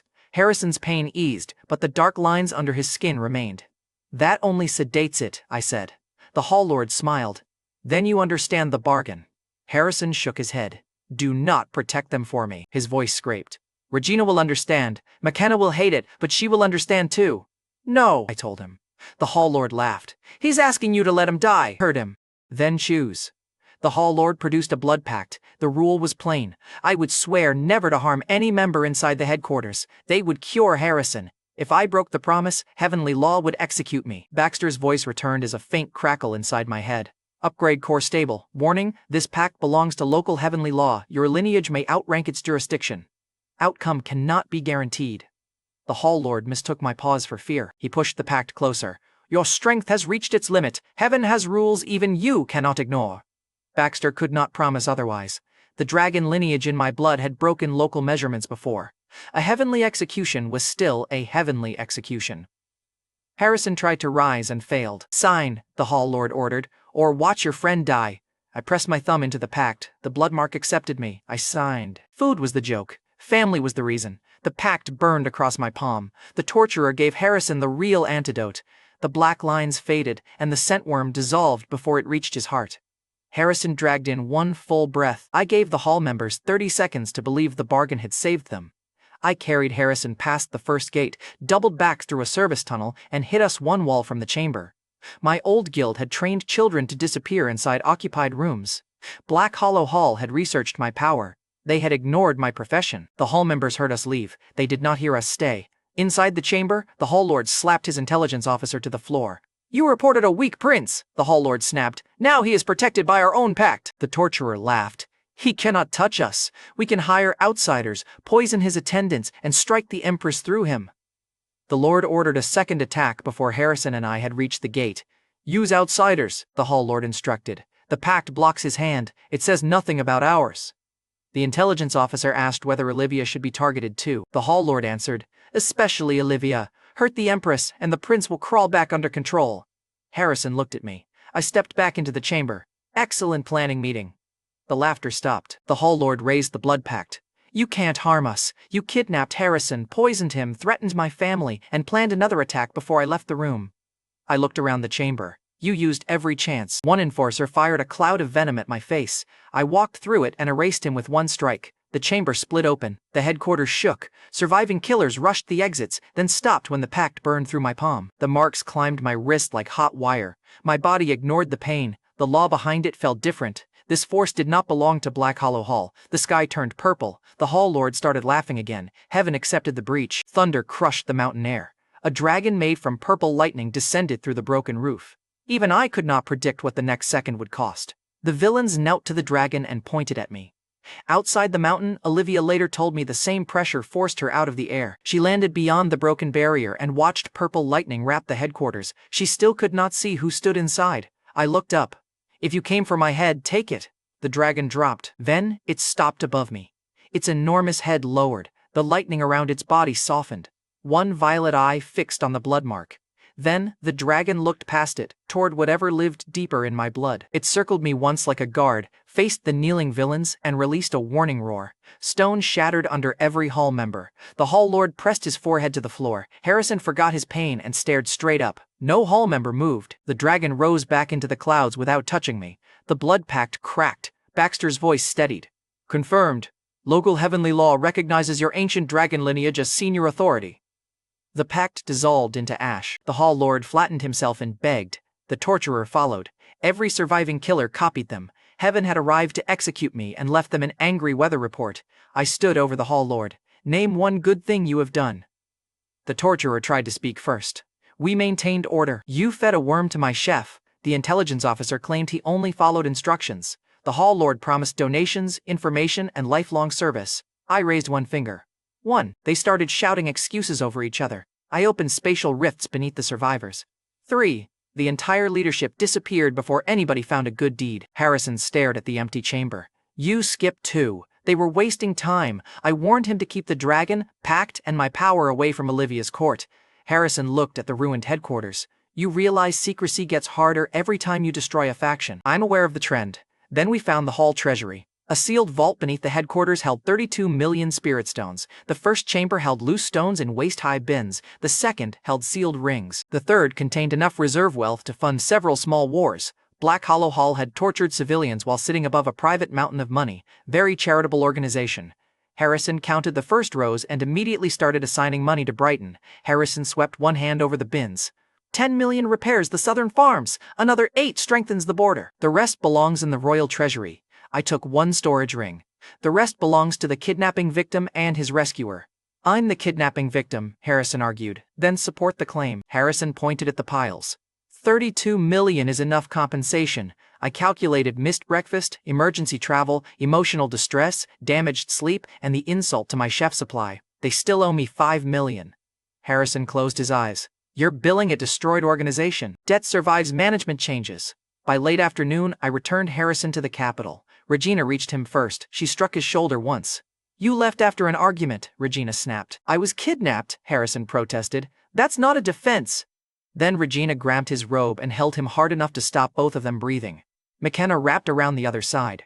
Harrison complained about his ribs and refused to let go. Regina pressed her face into his shoulder and apologized once, too quietly for anyone without my hearing.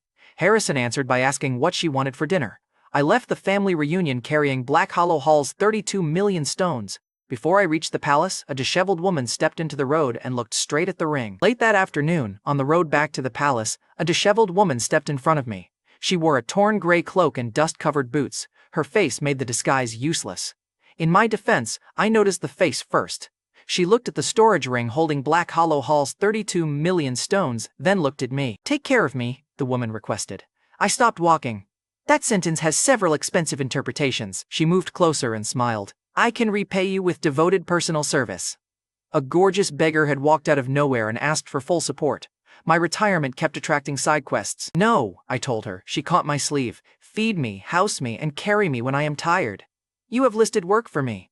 I dislike work, she admitted. That part sounded honest. She leaned against my arm as if we had known each other longer than 12 seconds. I moved one step away. She moved with me. You are persistent, I said. You are wealthy. Finally, a transparent relationship. An older relief official was directing labor crews beside the road. I waved him over.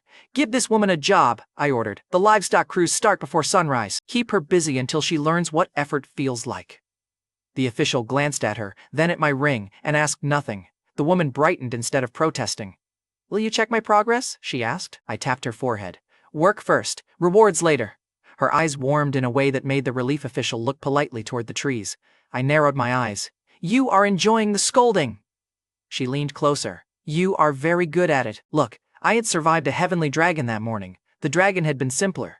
She asked for a piggyback ride to the work camp. I pointed at her functioning legs. She sighed, used them, and followed the relief official while smiling at me over her shoulder. I left before she could request a performance review. When I looked back, the road was empty. The relief official later swore a line of armed attendants had appeared from the trees and collected her. He never heard a name. He only remembered that every guard bowed. At the time, I filed that under rich person nonsense and went to dinner. That evening, at the Abbott family table, Harrison cooked enough food to recover from kidnapping through volume. McKenna sat beside her father. Bridget guarded the wine.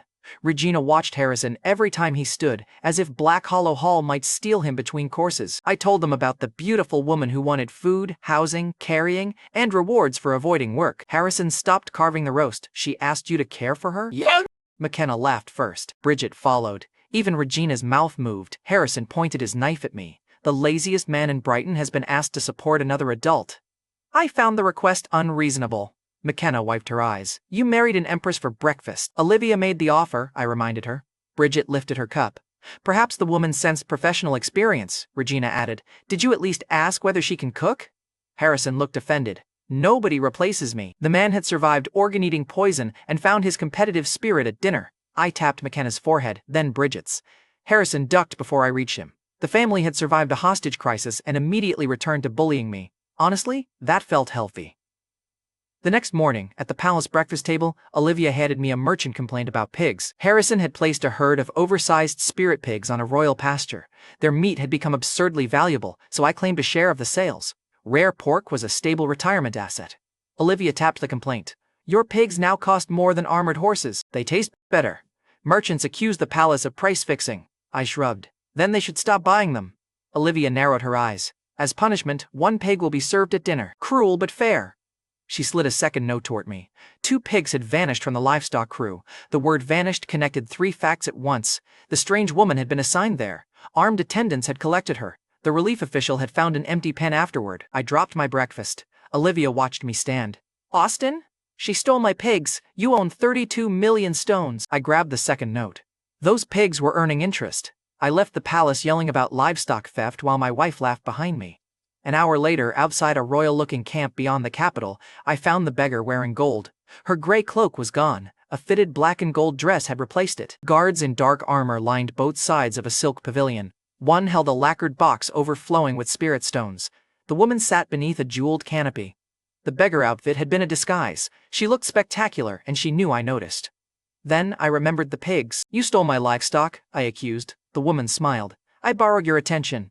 That is theft with better posture. Crossed the pavilion and tapped her forehead. 3 guards reached for weapons. She raised 1 finger, and every hand stopped. Then she closed her eyes and smiled wider. Same reaction, same dangerous woman. You're the roadside beggar. You remembered me. I pointed toward the livestock pens. You took 2 pigs. She gestured toward the lacquered box. That contains more than 1 million spirit stones. I'm not selling you the pigs. Serena folded her arms. I'm showing you I didn't need to sell them. I looked behind the pavilion. Where are they? Being fed. I looked behind the pavilion. Both pigs were eating from silver troughs while 3 armored attendants brushed them. The thieves had upgraded the livestock. I looked back at Serena. Better than you were treating the workers? She looked delighted by the accusation. Her guards looked at me like I had just scolded a natural disaster. The woman rose and finally gave me her name. I am Serena Duval, the exiled eldest princess of Westmere, she announced. I lead the survivors now as their empress. We are the Ashen Crown Remnant. Every guard dropped to 1 knee. 1 captain lowered his head so fast his plume struck the ground. The relief official who had assigned her livestock work appeared near the pavilion entrance. He dropped his work ledger and nearly swallowed his own tongue. Serena waved at him. You gave me excellent work. He looked at me for instructions. I told him, you survived. Leave before she requests another shift. Westmere had fallen. Serena still controlled its surviving soldiers, wealth, and territory. She had worn rags to cross Brighton without announcing a royal visit. Serena stepped beside me. My restoration art only works with a husband I trust. Share power with me, help restore Westmere, and I will place a kingdom at your feet. A golden doorway opened behind her. Beyond it sat a private vault filled with spirit stones, weapons, and sealed chests. The wealth ran into the billions. The first chamber alone could have bought Black Hollow Hall several times. The second held enough weapons to make Regina forget dinner. The third kept going past the light. I looked longer than dignity recommended. Serena tilted her head. You looked at my vault longer than you looked at me. The vault made fewer demands. I can become more demanding. I nodded. I had noticed. She took my hand. Marry me, Austin. The offer included a gorgeous empress, a fallen kingdom, and enough wealth to make Harrison faint professionally. Serena watched my face and smiled with complete confidence. She had seen my appetite, my greed, and the 32 million ring. She expected the billions to finish the argument. I still pulled my hand back. Every kneeling guard stared harder. One glanced at the golden vault, then at me, waiting for greed to win. I disappointed him and impressed Serena. I am married to Olivia. Serena's smile tightened. Political marriages can be shared. Mine became family. Serena studied my face, then glanced at the golden vault. Serena tapped the golden doorway. You refuse billions for her? Yes. Is Olivia more beautiful than me? Serena demanded. I shook my head. That question starts wars. I can win wars. Exactly, I told her, her eyes sharpened with interest instead of anger. Then be my friend. Stepped back. Define friend. Talk to me. Walk with me. Let me borrow your time. Serena lifted 1 finger. 1 million spirit stones each month. I shook my head. No, 2 million. No, I repeated. Serena raised 3 fingers. 3 million. 3 million made me hesitate. Serena saw it happen.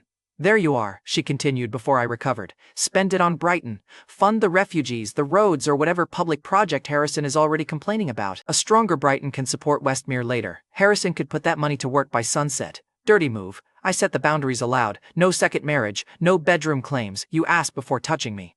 You do not call me yours behind Olivia's back. Olivia hears the deal from me. Serena repeated each rule without joking. Then she added one of her own. Serena pointed at me. You don't vanish after taking the money. Reserve the right to flee emergencies. You create most emergencies. Then the clause matters, I told her. Serena held out a storage ring. 3 million per month. Conversation, public outings, and whatever affection you willingly surrender. I accepted the ring. Then I felt the exact moment I sold my free time to a second empress. In Brighton, Serena murmured, what do they call a man supported by powerful women? A prince. Her smile said she had found a better answer. As I left the pavilion, one attendant hurried to Serena. Your Majesty, you have met him twice. Serena watched me walk away. He rejected a kingdom for his wife. I have excellent taste. Another attendant whispered that their empress was finished. One attendant dropped a rolled map. Another caught her by the sleeve before she followed me down the road. A third asked whether the restoration plan should still come first. Serena answered, Austin can be both plan and reward. I heard every line from half a mile away. The guards were correct. Serena was completely cooked. That night, in my palace room, Baxter's upgrade finally completed. Light gathered above the spirit stone bed and formed a woman in a fitted black coat. She had silver eyes, long dark hair, and the kind of face designed by somebody with suspiciously specific preferences. I stared. Baxter folded her arms. Upgrade successful. Human avatar enabled. You're a woman, Baxter answered. This form was generated from host preferences. That sounds like slander. Baxter turned once. The black coat shifted with her movement. I forgot the next sentence. She noticed. Master, would you prefer different clothing? Black tights, I answered before caution arrived. Baxter changed the coat into black tights and a shorter jacket. She stepped between me and the window. The protective barrier tightened with her movement. The avatar was also a bodyguard. I lost my argument. Baxter raised one eyebrow. Preference confirmed. In my defense, you asked. You supplied the answer in under 1 second. My own system had caught me staring and logged the answer. I walked around her once. You're still Baxter? The same system. Expanded interface. Improved protection. Improved storage control. I pointed at her. No second assistant hiding inside you? Baxter shook her head. No. Good. My household already had enough women changing the rules. Baxter offered sleep assistance and placed a protective barrier around the room. After the night assassin and Harrison's kidnapping, I accepted. The dream began in a concrete training yard on Earth. I was 6 years old. Children stood in numbered rows while instructors read assassin rankings. I was first. The instructors praised accuracy. They punished hesitation. Nobody asked what the children wanted. A small dog waited behind the barracks. His name was Baxter. He was the only living thing in that place that touched me without trying to train, test, or hurt me. I hid food for him after every exercise. He slept beside the fence while I cleaned weapons too heavy for my hands. The man who raised me found us. He placed a pistol in my hand. Your first mission, my foster father ordered. Kill the dog. Baxter looked up at me. The memory broke before the gun moved. I woke with my hand closed around empty air. The system's avatar sat beside the bed. Baxter had seen the dream through the barrier. I know why you named me, Baxter said. I looked away. Neither of us asked what happened next. The next morning, inside the minister's hall, I placed Serena's first 3 million stone payment on Harrison's table. We are opening an orphanage, I announced. Harrison checked the ring. This covers the building, food, staff, and schooling. He pushed 3 old objections aside and started calling builders before any minister found a fourth. A senior minister objected that a foreign payment could not shape a royal charity. Clifton turned on him before I could. Approve the charter, Clifton ordered. The minister sat so fast his chair scraped. A treasury official asked who had donated the money. Foreign friendship, I answered. McKenna coughed. Bridget looked at the ceiling. Harrison stared at the ring, then deliberately stopped asking questions. Then Clifton entered carrying calming incense. The polished snake who had demanded my execution walked straight to my table and bowed. Prince Austin, Clifton said warmly, your concern for Brighton's children honors the throne. Every minister stopped. Darren stood behind him with cloth covering both eyes. Clifton placed the incense beside me. Please accept this gift. Court pressure can be tiring for the kept man king. The title spread through the room before the smoke did. One minister repeated it under his breath. Another smiled and immediately hid behind a document. Harrison looked offended on my behalf for 3 seconds, then decided the title was accurate. By the time Clifton finished bowing, 2 clerks were already using Kept Man King as a role label on the orphanage notes. I considered objecting. Then Harrison moved Serena's 3 million into the building fund, and I decided the title could earn rent. I smelled the incense twice. No poison, I decided. Clifton's smile tightened. Of course not. McKenna rested a hand on her sword. Three ministers suddenly remembered urgent work near the opposite wall. Clifton publicly supported the orphanage, pushed the remaining objections aside, and praised my talent for attracting resources without labor. He sounded friendly. His left eye twitched through the entire speech. The man had tried to kill me with a book yesterday. Today he had brought incense and a flattering insult. That afternoon, I returned to Serena's camp and asked why Clifton had bowed. Serena took me back to the previous afternoon, while I was returning to the palace. Clifton and Darren had entered through her eastern gate because Clifton wanted the Ashen Crown as a counterweight to Olivia. Darren ruined the meeting before his father finished bowing. He stared at Serena after one guard told him to lower his eyes. Then Darren called her a prize his family could place beside Brighton's throne. Serena lifted one finger. Her guard struck once. Dark pressure crushed Darren to his knees and took his sight. He screamed into both hands while Clifton knelt beside him. Clifton asked for mercy.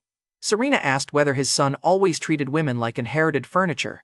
Darren tried to stand and called me a parasite who had stolen Olivia's seat. Serena's guard pushed him down again. Serena looked at Clifton. Austin is my chosen man. If your faction harms him, I remove your faction. Clifton asked what she wanted. Support him, Serena ordered. Protect his position. Smile when you do it. Darren spat that I had stolen 2 empresses. Serena's guard tightened one hand on his shoulder until he stopped talking. Clifton agreed. He had entered seeking an ally against Olivia. He left working for Olivia's husband. That is what experts call a catastrophic networking event. When Serena finished telling me, she looked proud of herself. I repaired your prime minister, she announced. You threatened him into smiling. He smiles badly. That's a separate defect. Serena leaned toward me. Now will you marry me? Friendship contract. For now, she replied. Serena now had 3 million reasons every month to test how much friendship my marriage could survive. Before the first outing, I told Olivia about Serena's contract in her palace study. My wife read every boundary, set the page down, and looked at me.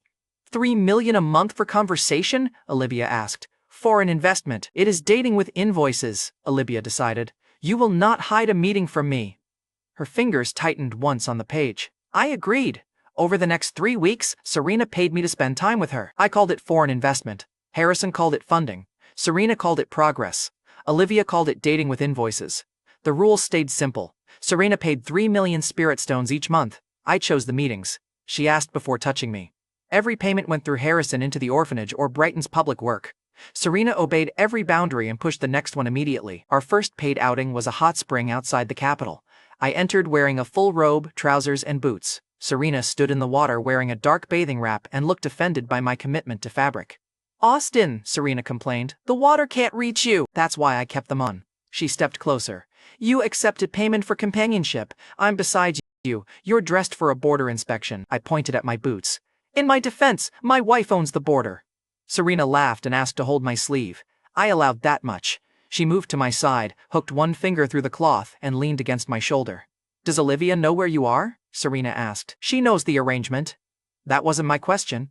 I looked toward the palace. She knows enough to become dangerous. Serena looked pleased.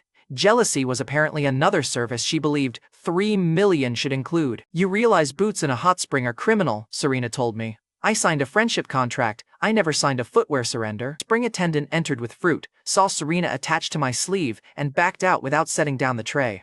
The rumor reached the palace kitchens before I did. Her first 3 million bought beds, kitchens, and winter clothes for the orphanage. Harrison sent workers before our towels dried. By sunset, children had a roof. Serena had one sleeve. I looked guilty enough to start a palace rumor. Efficient charity. Our second outing happened 4 days later in a private massage pavilion. Serena paid another 3 million before I sat down.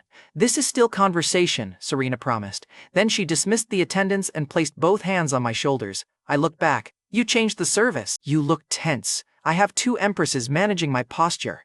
Serena leaned near my ear. Only one is currently improving it. The massage was excellent. That was the problem. I let her work on my shoulders and refused every request involving fewer layers.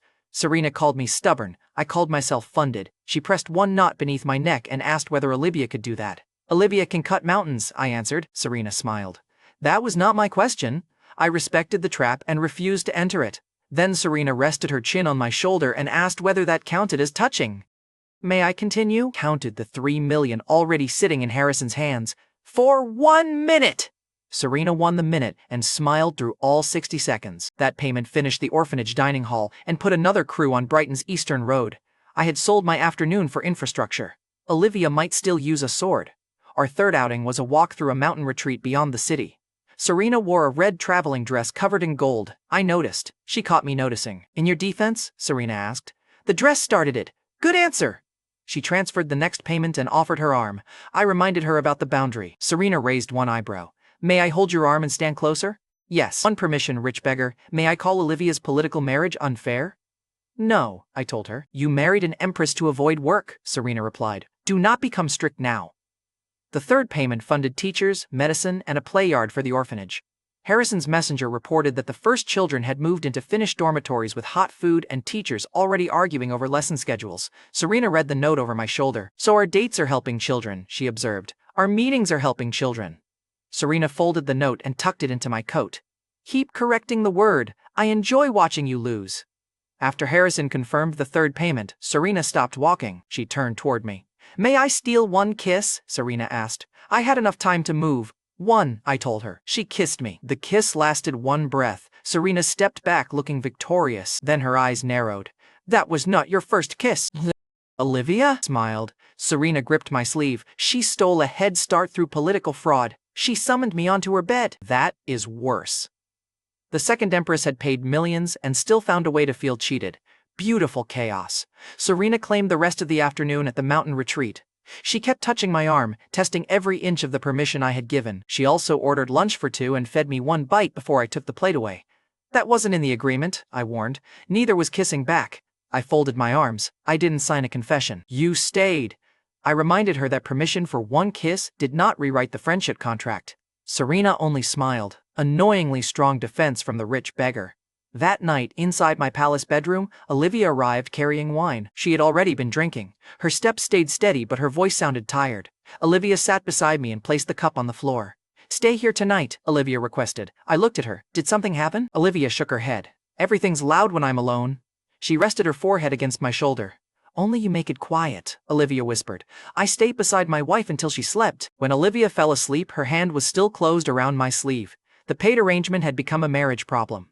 The next afternoon, Serena and I walked above the Capitol when Baxter warned me about distant attention.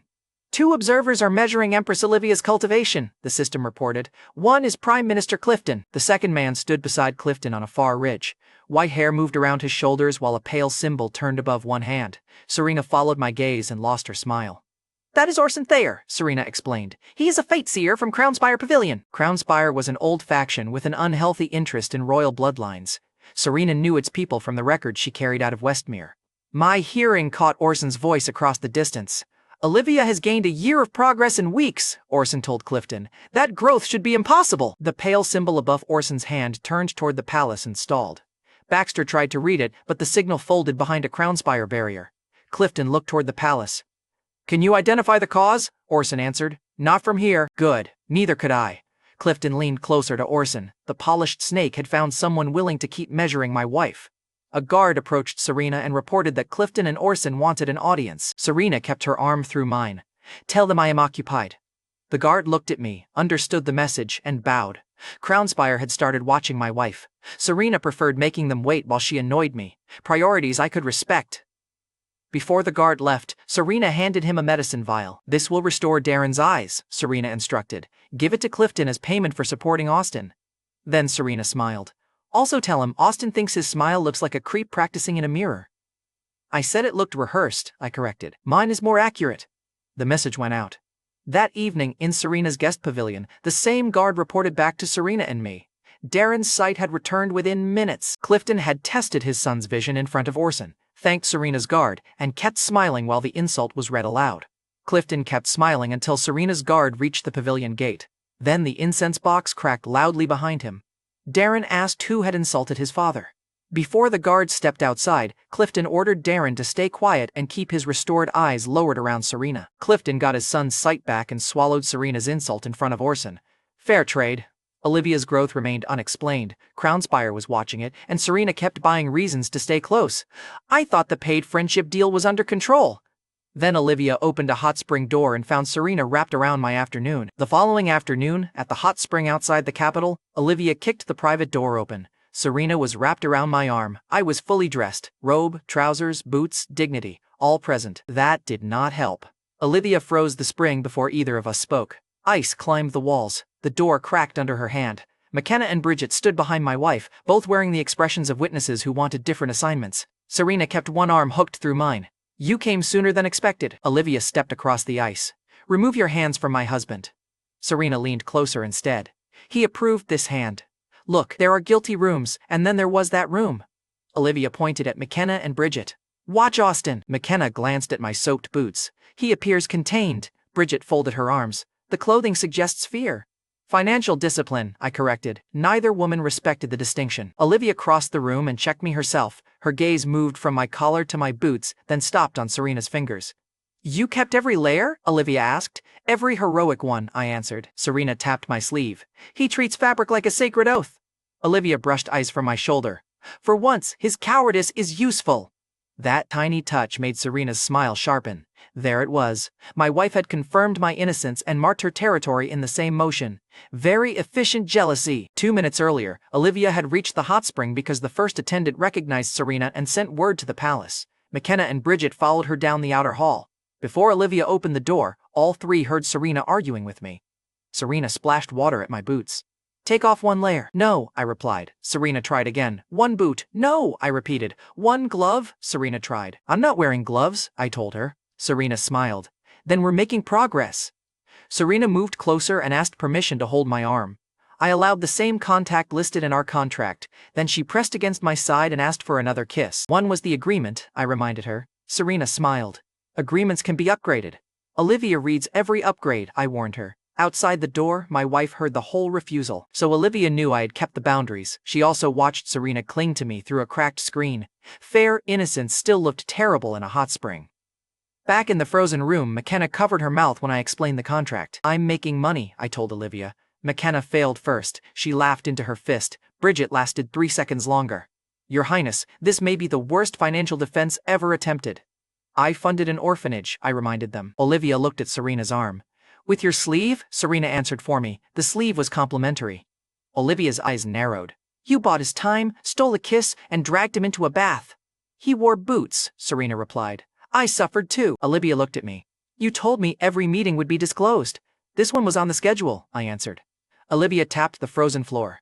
The schedule said afternoon discussion. Serena spread one hand toward the spring. We discussed his terrible bathing habits. McKenna turned toward Bridget. Does this count as diplomacy? Bridget watched Olivia's power crack the floor. It counts as our evacuation warning. Serena lifted her chin. He chose Olivia as his wife. I know that. Olivia's expression softened for half a second. Then Serena added, he also chose to kiss me. The softness died immediately. Honestly, Serena could find the one loose board in any peaceful conversation and jump on it with both feet. My wife turned toward me. Austin, stay there. I looked at the ice around my legs. Your order has strong support. Then Olivia faced Serena. You offered him wealth because you could not earn his loyalty, Olivia said. Serena released my arm and stepped onto the ice. You summoned him because you could not keep your throne without a husband. Olivia's jaw tightened. Serena continued. I asked him to choose me. You dropped him onto your bed before introductions. Olivia raised one finger.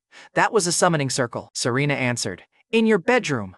Olivia's power brightened. Political necessity. Romantic kidnapping, Serena decided. Olivia's golden power spread through the frozen spring. Serena's dark pressure answered.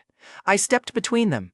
We could settle this over lunch. Both empresses told me to move. Same word, same timing. Terrible sign. The ice exploded beneath us. McKenna grabbed my left arm. Bridget grabbed my right. They pulled me through the doorway as Olivia and Serena launched through the roof. The hot spring followed them upward in a storm of broken ice. Retreat attendants ran down the mountain carrying towels, fruit trays, and one chair nobody needed. Nobody asked why.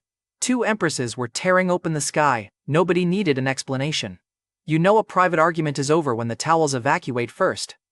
McKenna planted the survival talisman over the courtyard. Its shield expanded around us. Bridget pulled 3 stunned attendants inside before the first wave hit.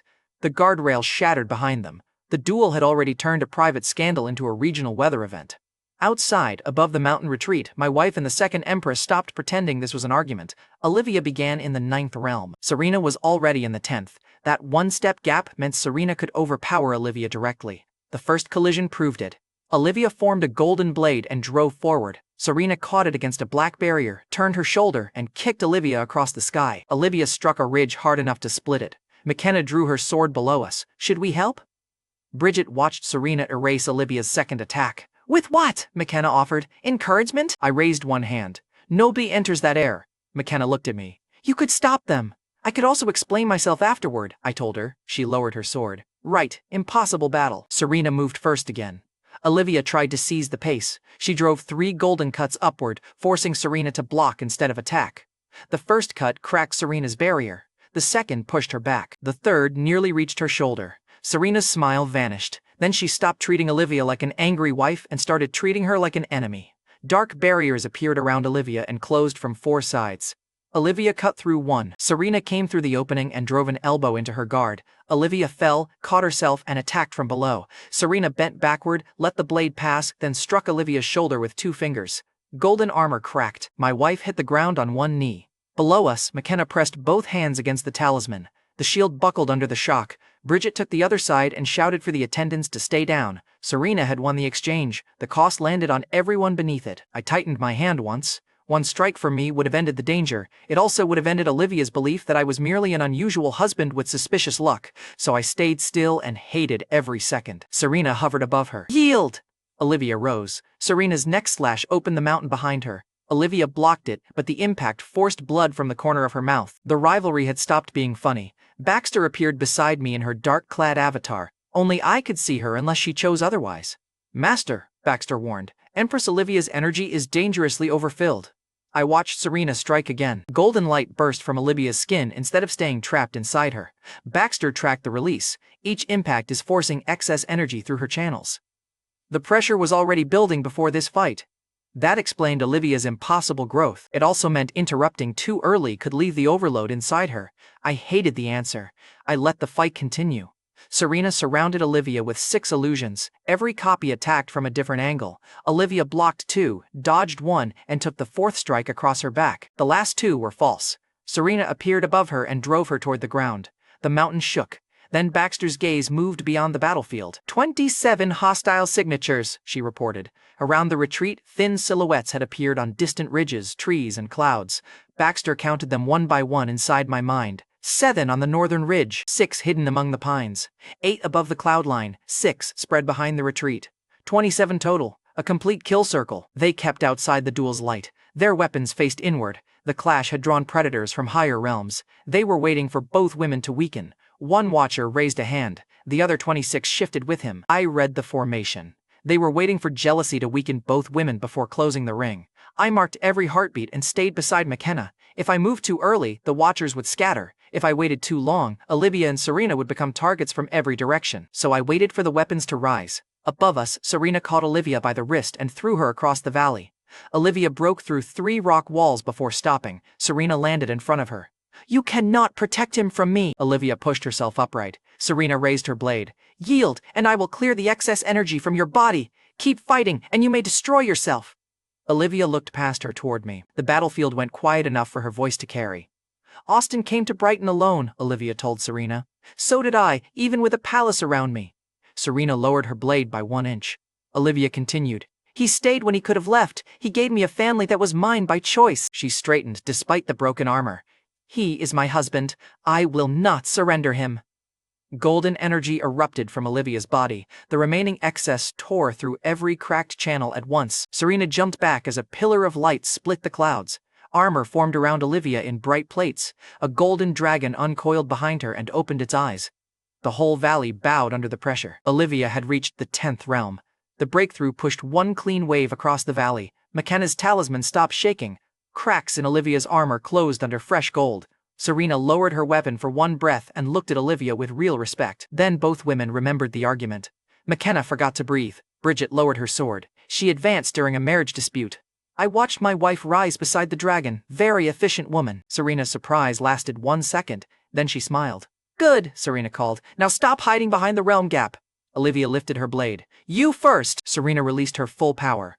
Dark wings of energy opened behind her. Every illusion sharpened. The sky between both women twisted under equal force. Serena had lost effortless control. My wife had made the second Empress go all in. The 27 watchers chose that moment to attack. Their weapons flashed at the perimeter. I stepped away from McKenna.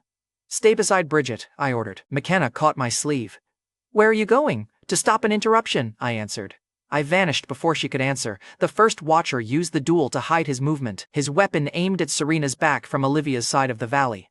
The angle would leave my wife carrying the blame. He never saw me cross the ridge. I struck once and moved before his body fell. The second watcher had already released a blade of light toward Olivia. I caught it, turned it upward, and reached him before he could react. 3 watchers tried to scatter. I heard their blood change direction before their feet moved. They disappeared across 3 separate ridges. The remaining attackers abandoned stealth and fired together. Their attacks formed a ring around the valley. Each strike covered the escape path of the next man. Against anyone local, it was disciplined work. Against me, it was 27 people volunteering their exact positions. I crossed the circle faster than their weapons could close. Their weapons tracked a wounded empress and an exhausted rival. Nobody turned toward the useless husband moving behind them. 27 hostile signatures became 0. No blast reached the retreat. No warning reached Olivia. The duel continued across the sky while the second battlefield ended underneath it. Then I looked at my hands. Blood marked my fingers. The mountain retreat vanished from my senses. For one sharp second, I smelled the concrete training yard on Earth. I heard numbered children moving into lines. My body waited for the next command. Baxter appeared in front of me and caught my wrist. "Austin," Baxter said. Her voice used my name, not my title. "You are in Brighton. You chose this fight. Nobody ordered you." I focused on her hand. Baxter continued. "Olivia is alive. Serena is alive. McKenna and Bridget are waiting." The training yard released me. I wiped my hands on a dead watcher's robe and returned to the retreat. McKenna had barely finished turning toward the ridge. McKenna frowned. "You left." "I walked quickly," I told her. Bridget looked at my clean hands, then at the empty perimeter. She understood enough to stop asking. Above us, Olivia's dragon crashed into Serena's illusions. Both empresses were alive. Both were stronger. Both were still furious. I had removed 27 assassins without exposing myself. Now I needed to stop my wife and Serena without using the strength that could end the fight. Above us, both women turned toward the capital side of the valley and raised their weapons again. The next exchange would fall over Brighton's outer farms. Seconds after I returned to the ruined hot spring retreat, Olivia's golden dragon tore through Serena's last illusion wall. Serena answered with a black blade that split the dragon's tail.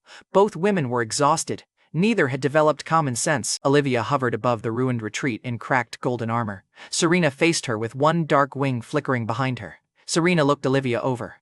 "Your new armor is dramatic." Olivia lifted her blade. "You needed 6 illusions to look impressive. My illusions have better posture. Your real body needs the help." There it was, 2 10th realm empresses, 1 broken valley, and the argument had reached petty appearance insults. McKenna pressed both hands against the survival talisman. "They're running out of power." Bridget watched another ridge collapse. "The mountain is running out first." Olivia charged. Serena met her halfway. Their weapons struck once, and the retreat's remaining windows blew inward. Olivia's dragon wrapped around Serena's barrier and squeezed. Cracks raced across the dark surface. Serena split into 12 copies before the barrier failed. Every copy pointed at Olivia. "Which one looks better?" Serena called. Olivia cut through 11 illusions. "The silent one." The real Serena appeared above her and drove both feet into Olivia's guard. Olivia caught the strike, spun, and threw Serena into the cloud line. For one glorious second, my wife had the upper hand. Then Serena turned the cloud itself into a field of black blades. McKenna expanded the talisman shield again. Bridget dragged the last attendants behind a stone wall. The blades fell around us, slicing trees and tearing open the road. Bridget looked at the capital beyond the ridge. "Another exchange like that reaches the outer farms." Their romantic argument was one exchange from Brighton's outer farms. I shouted both names. Olivia ignored me. Serena heard me and attacked harder. I tried again. "The watchers are gone. You can stop now." Olivia drove Serena through a cloud. "She can stop." Serena reappeared behind her. "Your husband asked you first." "Wonderful. My peace offer had become ammunition." McKenna looked at me. "Use pressure." "That exposes too much," I told McKenna. Bridget pointed at the sky. "Then use marriage." I stared at her. The widowed commander shrugged. "Both women keep trying to catch your attention. Give it to them." Bridget had just proposed emotional sabotage against 2 empresses. Honestly, solid plan. I flew above the retreat and moved between them. Serena's blades halted around my body. Olivia's dragon reared behind me. Both women had enough control to avoid me. Neither had enough patience to listen. Olivia stopped her blade 1 foot from my shoulder. Serena's dark barrier closed around my back. "Enough," I ordered. Both women answered at once. "Move." I did move, straight down. I released every trace of support beneath my feet, threw my arms wide and let myself fall. I also let my breathing go shallow and rolled one shoulder like something had struck me. Cheap acting, effective audience. Olivia, I called. My wife's face changed. Serena's did too. Both empresses abandoned the duel. Olivia reached me from the left, Serena reached me from the right. Each caught one arm before I dropped 20 feet. The golden dragon vanished. Serena's illusions vanished. The entire battle stopped because gravity had apparently defeated the strongest man present. Beautiful. I was ashamed of how well it worked. You know a plan is desperate when gravity becomes the best diplomat. Olivia pulled me against her. Are you hurt? Serena checked my chest and shoulders. Where did the attack land? I opened one eye. Emotionally everywhere. Both women went still. McKenna covered her face below us. Bridget muttered, "He chose fraud." I smiled at Olivia. "Your armor looks incredible." Then I turned towards Serena. "Your wings were also very impressive. That was my mistake." Olivia released my arm. Serena released the other. I dropped the remaining 6 feet and landed on my back. Olivia folded her arms. "You pretended to fall." "I prevented regional damage," I told Olivia. Serena landed beside her. "Then you complimented both of us." "I was de-escalating," I told Serena. "You were shopping for forgiveness," Olivia decided. I offered Olivia jewelry. Olivia told me to keep it and explain why Serena deserved the same compliment. I offered Serena a new hot spring. Serena said I could drown in it, then asked why Olivia's armor received the first compliment. I tried offering both women separate palaces. Olivia called that bribery. Serena called it insufficient bribery. They had reunited through shared disappointment in me. Progress, technically. The rivalry had ended. My approval rating had gone with it. Below us, the retreat attendants began cheering because the sky had stopped attacking them. Then they saw both empresses point at me. The cheering died. One attendant carried my wet boots to McKenna and asked whether the prince had lost a war. McKenna answered, "A domestic one." Olivia pointed toward the road. "You are not sleeping in my room tonight." Serena lifted her chin. "You are also banned from my guest pavilion." I looked between them. "I saved both of you," Olivia answered. "You manipulated both of us," Serena added. "Badly." McKenna came over and patted my shoulder. "Congratulations, Austin. You saved the valley and lost every bedroom." Bridget lifted one hand. "He can use my spare room near the city wall." Olivia and Serena both heard her. Neither objected. Found family support. Ruthless as ever. That night, at Bridget's damaged house near the city wall, I lay on a thin futon beneath a patched ceiling. One side of the house still carried cracks from the earlier poison attack. Bridget had offered me the only intact room, then left for night duty before palace gossip found me. Baxter appeared beside the futon in her dark avatar. "Sleep assistance is available," she offered. "No," I said. The blood trigger had passed. I still wanted to remain awake and choose the moment myself. Baxter nodded once and sat by the door. Near midnight, someone knocked 3 times. I opened the door and found Olivia holding a covered tray. My wife wore a plain cloak over her sleeping robe. No guards, no wine. Her face was calm enough to be dangerous. "I came to continue your punishment," Olivia announced. I lifted the tray cover. Roasted meat, noodles, and sweet cakes filled the dishes. "Cruel," I agreed. "I may never recover." Olivia entered and kicked the door closed behind her. She sat on the edge of the futon. "You embarrassed me." "Prevented a war," I answered. Olivia pointed at my shoulder. "You pretended to be injured." "You both stopped," I reminded her. Olivia pulled the blanket from beneath me and folded it with aggressive precision. "I heard you reject Serena before I opened the door." I waited. Olivia's fingers tightened around the blanket. "I knew you had kept the agreement. I still hated seeing her hold you." That was the honest version. She gave it to me without a throne or audience. I moved the food tray closer to her. "Then be angry. Just keep the mountain count lower next time." Olivia frowned. "She started it." "You froze the building," I reminded her. Olivia looked away. The door was already weak. My war goddess had returned to revise the evidence. I sat beside her. "I could not stop either of you with force." Olivia looked back at me. "You could have trusted me with more." I did not answer quickly. She opened the food and placed a bowl between us. "Feed me," Olivia ordered. "That sounds like forgiveness," I told Olivia. "It's surveillance," Olivia replied. I picked up the chopsticks and offered her one bite. Olivia ate without looking away from me. I offered another. She leaned closer this time. The room had become very small. In my defense, my wife had arrived after midnight wearing silk and demanding food from my hand. The situation had opinions. I reached for a third bite. The chopstick slipped from my fingers and landed under the futon. Olivia looked at the empty hand, then at me. "That was deliberate." "Unproven," I replied. Olivia pointed under the futon. "You can catch arrows in darkness."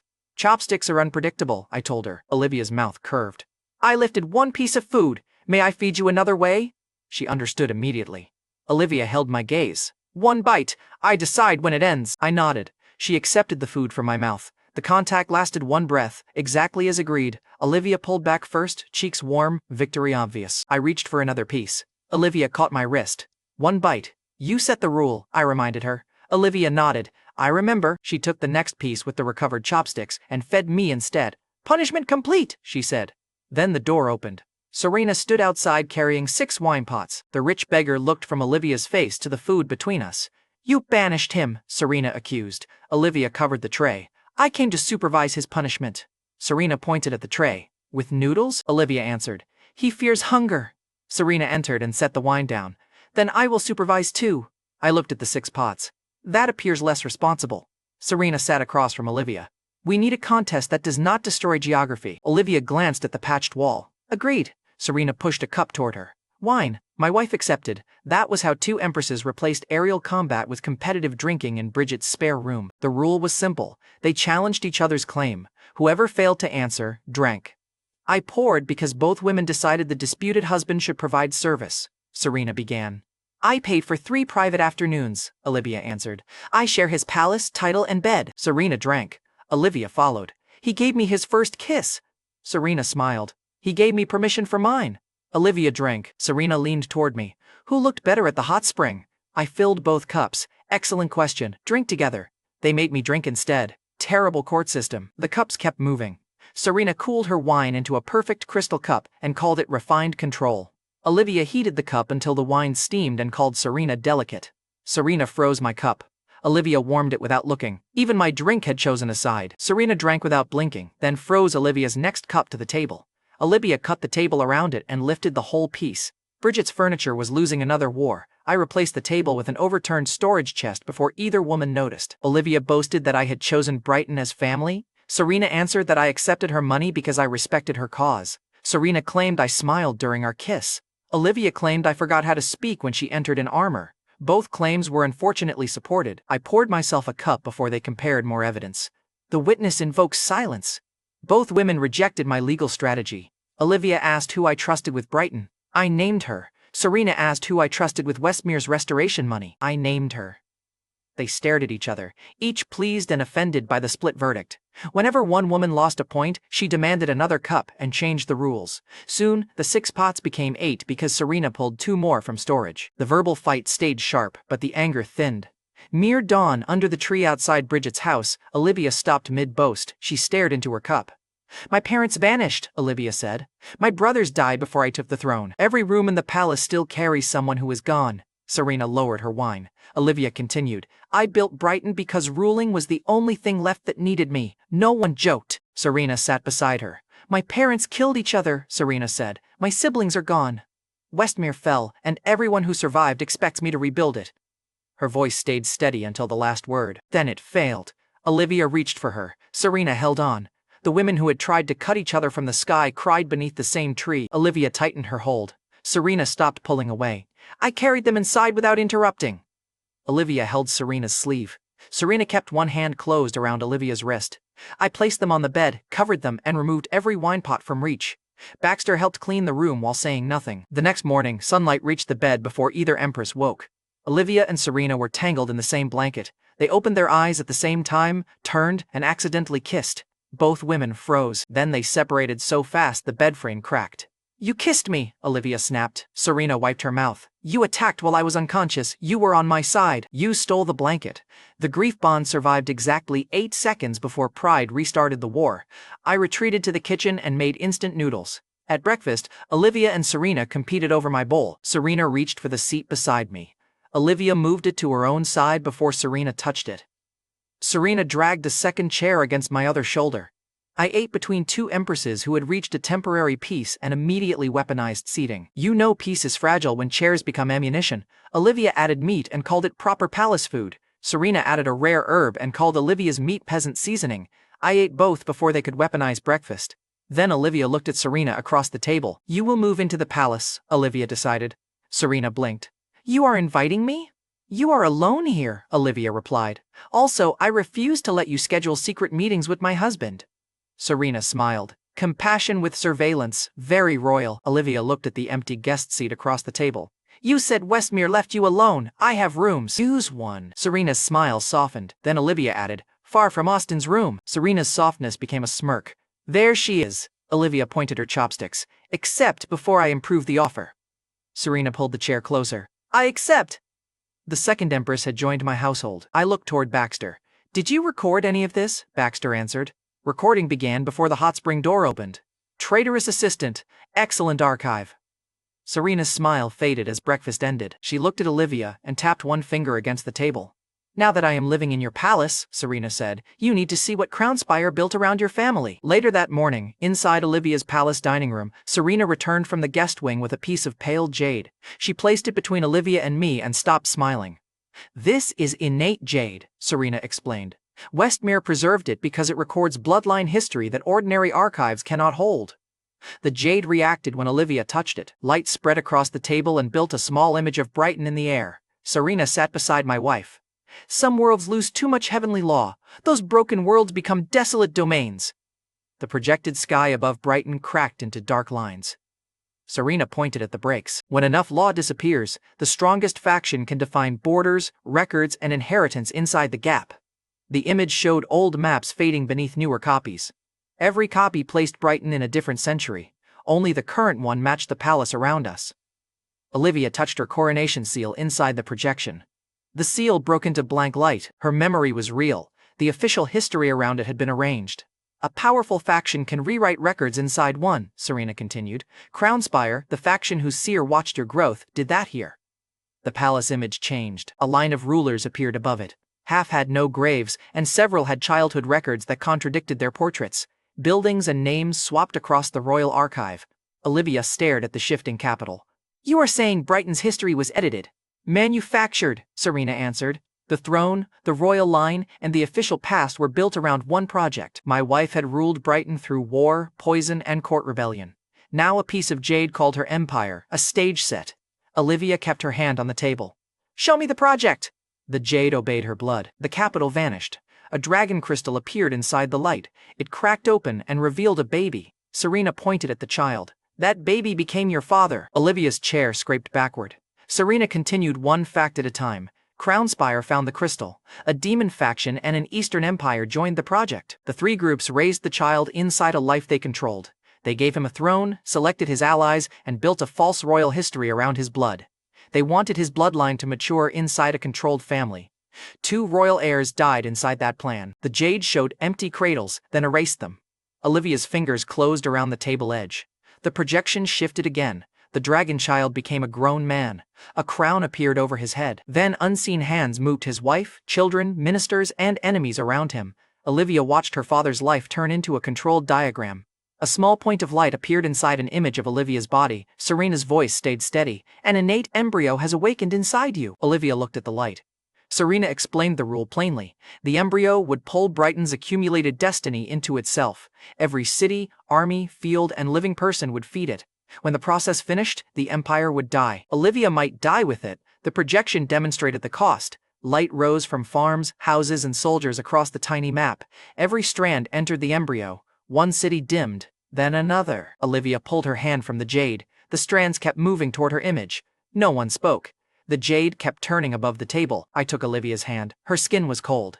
How long? I asked. Serena shook her head. The records do not give a safe date. It awakened earlier than Crownspire expected. That made Olivia's sudden growth more dangerous.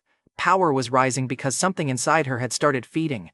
Olivia looked across the projected empire. My people were born inside this plan. They still chose you, I told her. Olivia's eyes moved to me. I continued. Crownspire built the cage. Brighton filled it with real families. She held my hand tighter. Then Serena touched the jade again. Your parents may have escaped, Serena said. The third projection appeared. The projection showed Olivia's father beside a woman's outline. A silver hand tore open space and pulled them beyond the recorded domain. The record ends there, Serena explained. It does not show their deaths. Olivia leaned toward the light. So they could be alive, somewhere beyond this domain, Serena answered. Olivia reached for the image. Her fingers passed through it. The jade changed one last time and showed a dragon falling beneath a mountain. Its body melted into the land. Serena pointed at the ridge above it. That became Brighton Ridge. The dragon's blood had soaked into the soil and water for generations. That explained the oversized pigs, violent chickens, and spirit-rich fish raised around the ridge. I stared at the projection. So my expensive pigs were dragon-fed. Serena gave me a flat look. That is your conclusion. It's one conclusion, I admitted. Olivia laughed once through wet eyes. Good. The room needed air, and the pigs had finally contributed something besides invoices. You can judge my priorities after the Empire survives. I turned back to my wife. Your father escaped their control, I said. Your parents may still be alive. We will find them. The image returned to the dragon child. Olivia watched it fade. He never had a real throne. He found a family anyway, I answered. Then I added, he also received the premium kept man package before me. I respect the pioneer. Olivia squeezed my hand hard enough to punish the joke. Until we found the embryo's answer, Olivia needed enough strength to resist it. I needed the people who built it to stop touching her life. Serena almost smiled. Then Olivia named a date that connected the three of us. Olivia told us she had nearly died 4 years earlier during the struggle that put her on the throne. Her enemies had sealed the palace and cut her away from the guards. A silver light broke one wall long enough for Regina to reach her. Serena's expression changed. I nearly died that same year. Her enemies had trapped her during Westmere's fall. A silver force opened a path through their formation and gave her enough time to escape. Neither woman had seen the source clearly. Both remembered the same cold light and the same feeling of being pulled away from death. I remembered my own hunt on Earth.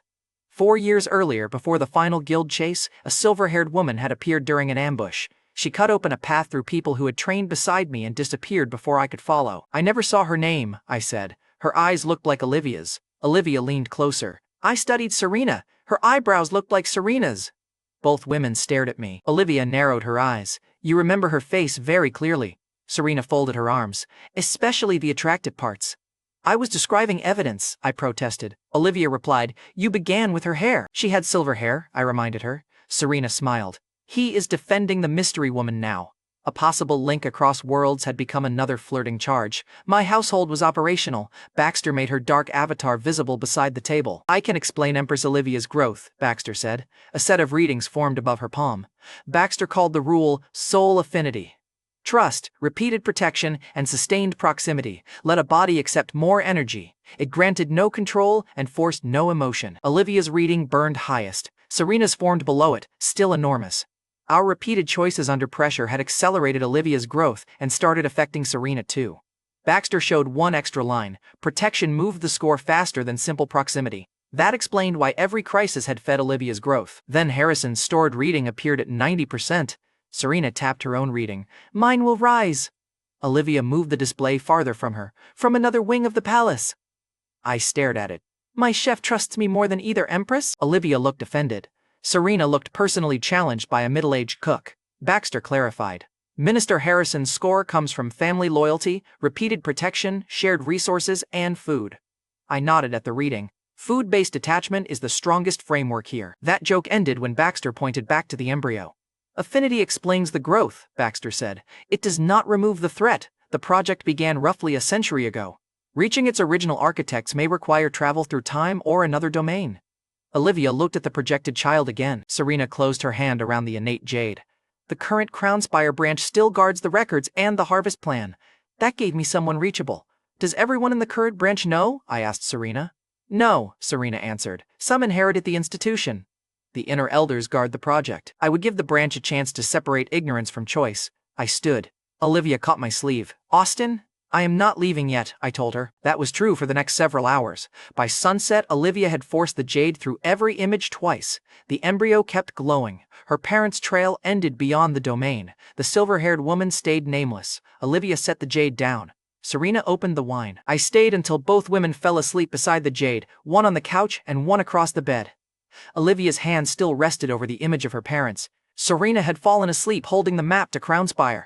That was when I moved. Near midnight, inside Olivia's palace room, I summoned McKenna and Bridget. McKenna arrived in armor. Bridget entered with her sword already drawn. I handed them the room. Guard Olivia and Serena, I ordered. Nobody enters, nobody follows me. McKenna looked at the sleeping empresses, then at the paired jade key in my hand. McKenna asked, Where are you going? Crownspire, I answered. I opened Serena's map. Which mountain holds their branch? McKenna pointed to a northern route used by military couriers. This one. Crownspire controls the summit. Bridget lowered her sword by 1 inch. For a conversation.